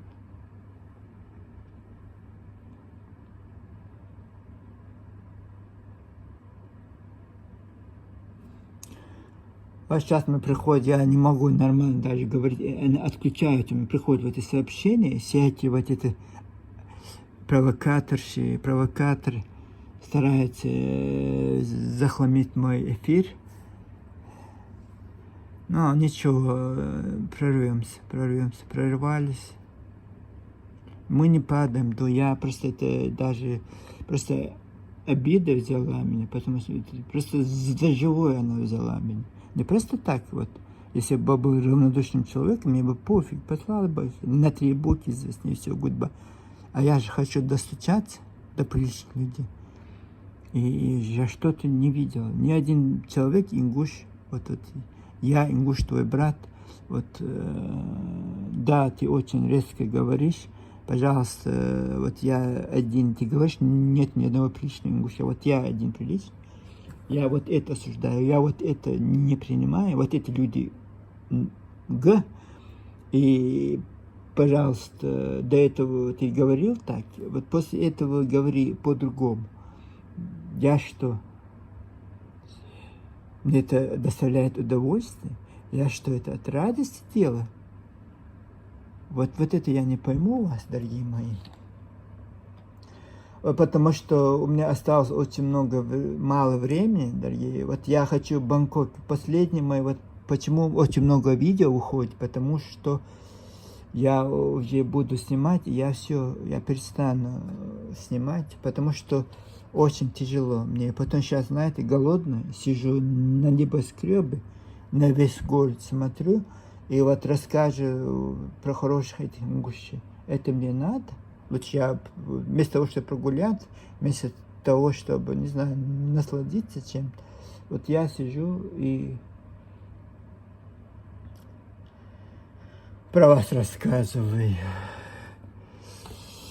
Если ты приехал в эту Европу, не надо кричать, что я благодаря Чечне. Мы не требуем от вас вот этих признаний. Вот про себя, но не участвуй в подлости, не оскорбляй наш чечен, не пиши эти гадости в интернет. Тебя не видят, и ты можешь себе это позволить. Иван Иванович, такие вот эти фамилии берете, потому что в Ютубе можно только 2 вот эти страницы открыть. Одно ты на свое имя, а потом 2 страница тебя, а другой Иван Иванович, Петров, Макаров, все, почему-то русские имена у вас, и вот, а потом это боты. Нет, это те вот такие же люди, которые я сегодня рассказывал, про эту пенсионера в Франции, который на пенсии хочет возродить ингушскую нацию, ингушский язык. Он хочет начать с Франции, потом перекинуться на Бельгию, Голландию, Германию, Австрию, вот так дойти до Ингушской республики, до Азербайджана хочет дойти, и по-мелкому гадить сторону чеченцев, оскорблять их, писать эти всякие нехорошие вещи, просто дискредитировать нас, вот в чем вот там эта их фишечка. Они знают, что они делают, они просто обесценит наш труд, обесценит наш героизм чеченского народа, обесценит наши страдания. Вы в Кавказской войнах не участвовали. Вот это потом сейчас, через 10, 20, 30 лет, которые сейчас это подонки подрастут, и потом они будут, как это Зуртанов, как это Абадиева, их других ингушей учить, что Второй чеченской, Первой чеченской войны не было. Это мы, ингуши, страдали. Мы, ингуши, воевали против русских. И сейчас они, даже сейчас это уже начали говорить, что очень героически сопротивлялись ингуши против царской, потому что многие чеченцы им напоминают, кто они такие, как они дружили с этой царской администрациями, что они там делали, чтобы добиться вот этих теперешних успехов этой республики Ингушетия. Представляете, на ровном месте создать народ не так легко. Но вот по чуть-чуть, вот они вот 100, 120, 150 лет, вот они добились вот теперешнего статуса. Еще 100 лет, еще 200 лет. Вот они вот хотят, скорее всего, вот это заглотнуть большой кусок. Но я так думаю, зря не смогут заглотнуть. Хотеть можно все, что угодно. Мечтать можно о чем угодно. Но это не значит, что это будет. Но это не значит, что вот у вас все это будет так гладко, что у вас никто потом это достанет. Вот меня это достало уже, это их лицемерие. Вот других тоже это достанет, и сразу вас на 3 известные буквы. Звать нас никак, вы никто. И вот этот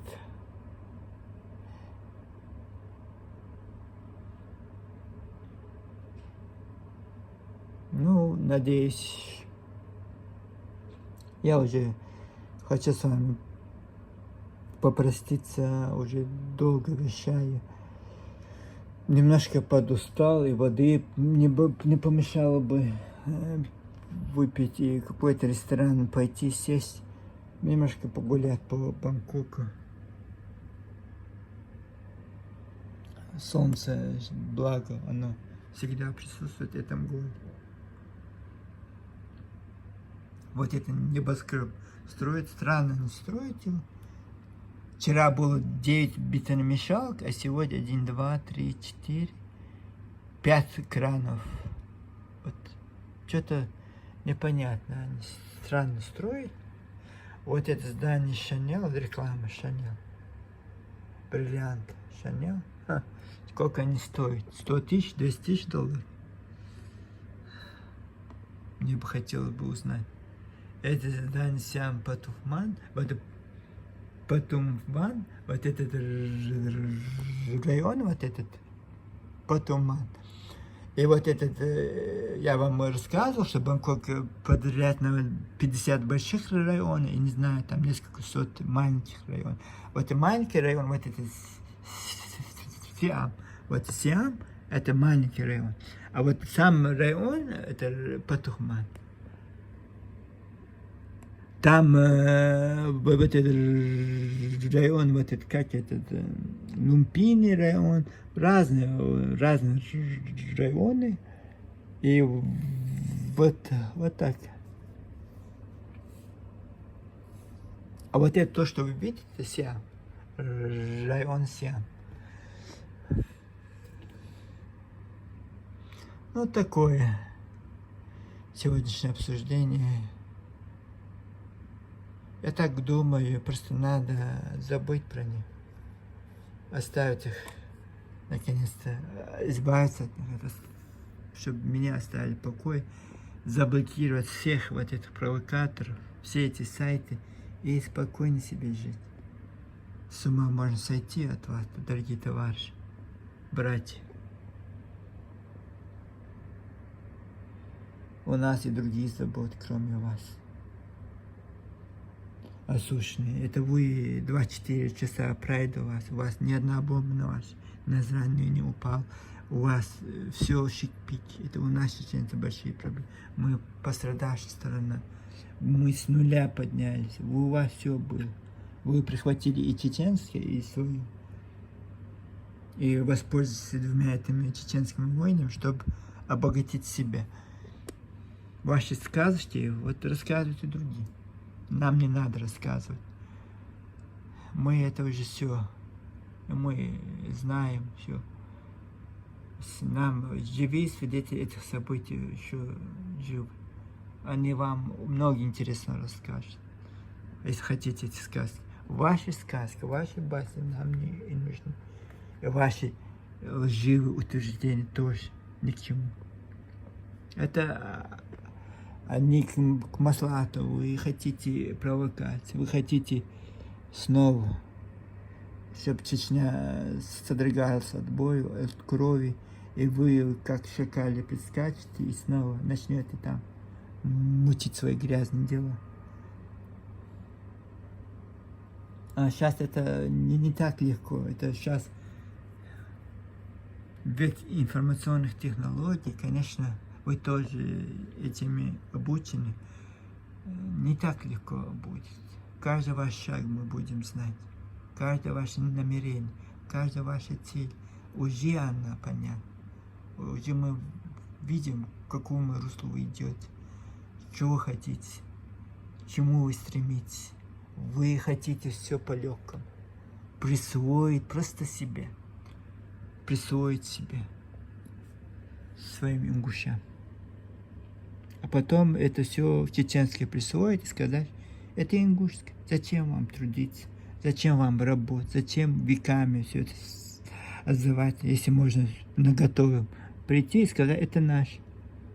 Вы чеченцы, самое интересное, вы чеченцы, вы от нас вышли. Значит, это все ваше, это наше. Вот так у вас. Если это башни были бы ваши, честно слово, мне такого, потому что я-то помню, мне не было бы так много лет, к сожалению, если было бы, я бы точно, потому что я же из такой семьи интеллигентной, и я же слушаю этот разговор, у нас очень много, я знаю знакомых, у меня было очень много. Даже я ребенком, 16 лет, меня писателем считали, в пишущей машинке я ходил, в костюме даже иногда. И вот это... Очень был любознательным человеком, я очень много, вот даже реставрации, когда это делали в Чеченку, никогда не говорил, что это ингушская башня, это чеченская башня, вот всегда это говорилось. И в 82-м, 84-м, когда вот это начали, РЗ комплекс, это было чеченский, а потом этот Идрис Базоркин, вот эту сказку, вот, ингушскую сказку в осетинской квартире придумал, в Владикавказе, из 7 веков, вот это все ингуш, вот он, там нет ни одних источников, вот оттуда вот, это после 7 веков, вот оттуда растают эти ноги, а потом он пошел дальше, потом провокацию в 1973 году устроил против чеченцев. И давай мы хотим своей вот это. Мы хотим свободной Ингушетии, хотим войти в состав Осетии. Вот ваши эти лозунги. Хорошо, что ЦК сейчас все документы документируются, архивируются. Все это там мы уже прочли, все это увидели. Как вы нас ненавидели. Вот эта страна. Как можно вот так? Ущербный народ, ущербный, вот они считают себя ущербным, хотя они с чеченцами на равных правах были чеченцы. Вот почему-то они ущербные люди, вот полноценные. Вот их потомки сейчас доказывают это. Их потомки, конечно, гнила она была внутри у них. Когда это теме заводили, в грозненских квартирах закрывали форточкой, чтобы соседи чеченцы, они узнали их истинные лица. Вот они вот такие, большие патриоты Ингушетии. Я надеюсь, когда-нибудь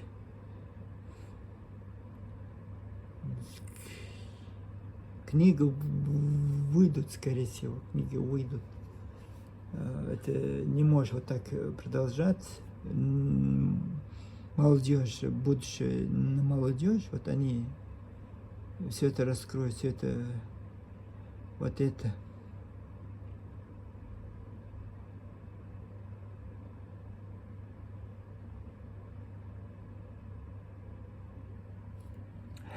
Вот последний пример приведу и с вами попрощаюсь.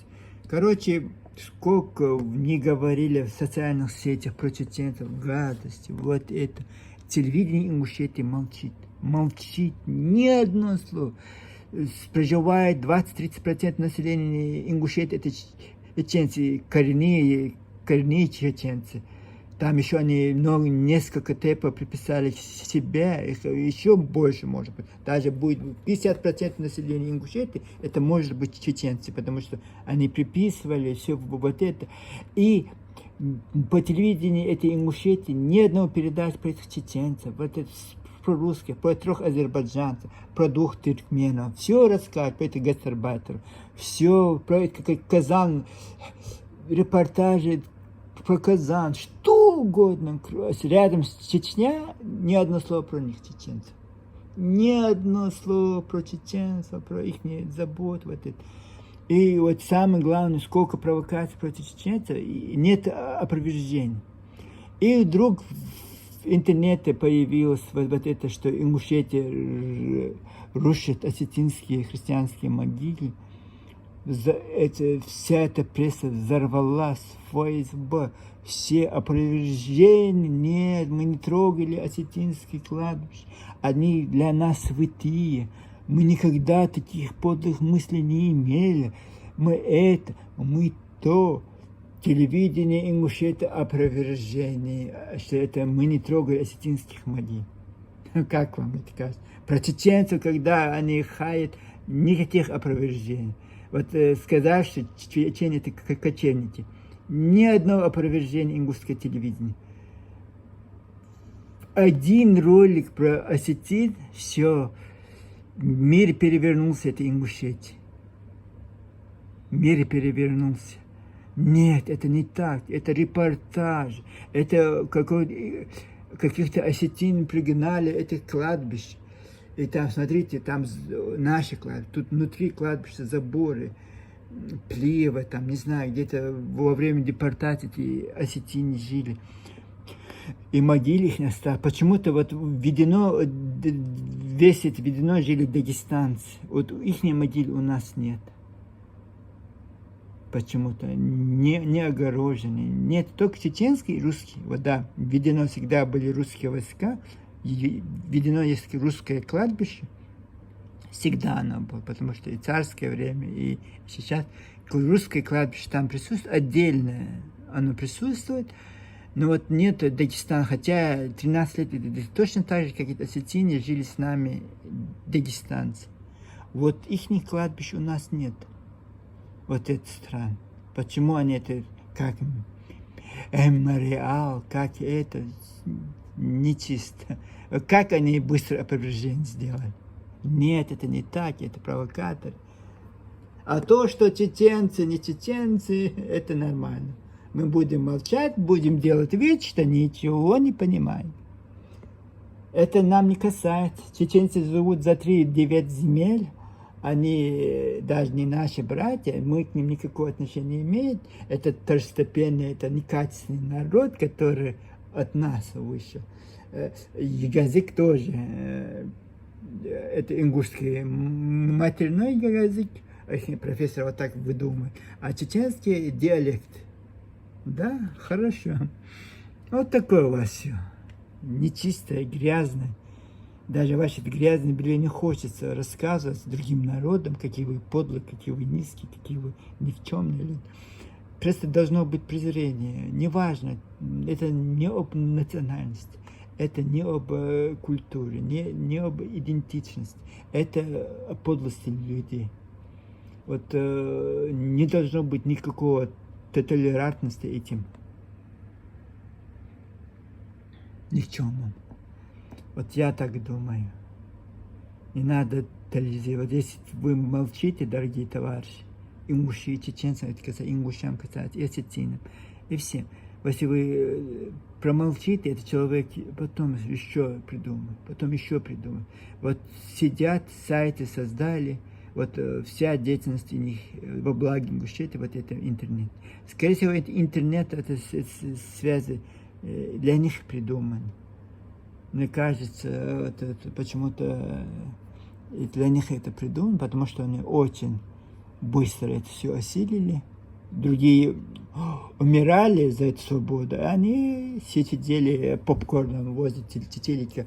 И еще притязали, а почему вы нам не помогли? Где были чеченцы? А где были ваши ингуши, когда вас там драли зад? К вам претензии, не к нам. Почему мы же не кричим, что вы с нами рядом? Да, мы утверждаем, что вы, вот так вы, вот, вас поступки мы показываем, но никаких претензий, что вы с нами воевали, хотя один хлеб делили. Вы к нам пришли, мы не к вам, мы вас обогрели, вы в нашем доме жили, вы пользуетесь нашими благами. Город Грозный, чеченский город, это не ингушский город. Почему вы там поселились, там жили не один, не 1000, и не 10 тысяч, и не 50 тысяч. Вас было очень много. Претензий к вам, не к нам. Вот такое.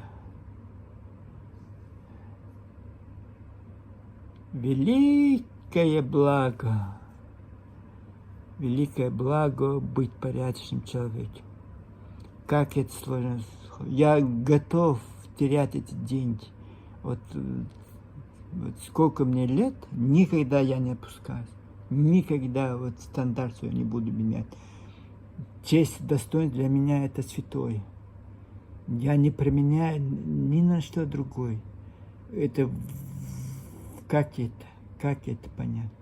Человек, который так ведет себя. Конечно, он не будет для брата братом, для родителям, приличным сыном, приличной дочери, снохой, невестой, зятем, женихом, вот, невестой. Вот не будет, вот, знаешь, не бывает в одном деле плохие качества, а в другом деле просыпаются хорошие. Нет. Да, вы как оборотни, когда приехали в Европу, были сперва чеченцем, когда это заграничные европейские паспорта начали получать, вдруг вы превратились в ингуша. Да, это было. А не может такое подлость стать правдой или честью. Вот это такое фантастическое там не произойдет с вами. Вот если вы плохой человек, вы плохим человеком останетесь на всю оставшуюся жизнь. Никаких к вам претензий, никаких к вам. Мы же не можем. Вот я не могу, ни я вам, ни отец, ни вам, ни дедушка, даже никто вам. И если вы такие неприличные люди, я не смогу. Да, я в своей речи могу кого-то достучать, чтобы человек понял, что это неправильно. Неправильные вещи нельзя делать, потому что это потом обернется против самих же вас. Это вы будете страдать. Это вы будете потом бегать по всем этим площадям. Это ваши ингуши, не чеченцы, не русские. Это мы уже проходили, мы это понимаем. Вот вам предупреждение, вот не бегайте, зря не бегайте, не придумайте того, чего нет. Вот вам примерите тайцы. Вот наши проблемы с вами, ингушами, это мелочь. Вот когда реальная жизнь, когда 40 градусов жара круглые сутки, может ударивать ветер, улица, кажется, солнца нету, но это жарище страшно. Невозможно там находиться. Очень мало людей. Это самое развитое место. Это самое развитое место, самое крутое место, там людей нет. Смотрите.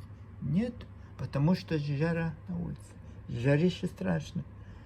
И вам как это?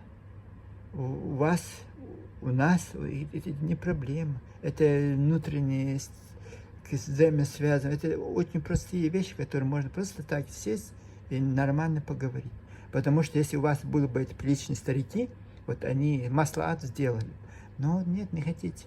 Наш Рамзан Кадыров всегда придет вам на встречу. Как он пришел в 2018 году, просто так, по документу, юридическая чеченская земля, чеченский район, все, он просто, чтобы между нами не было вот этого, он согласился на это.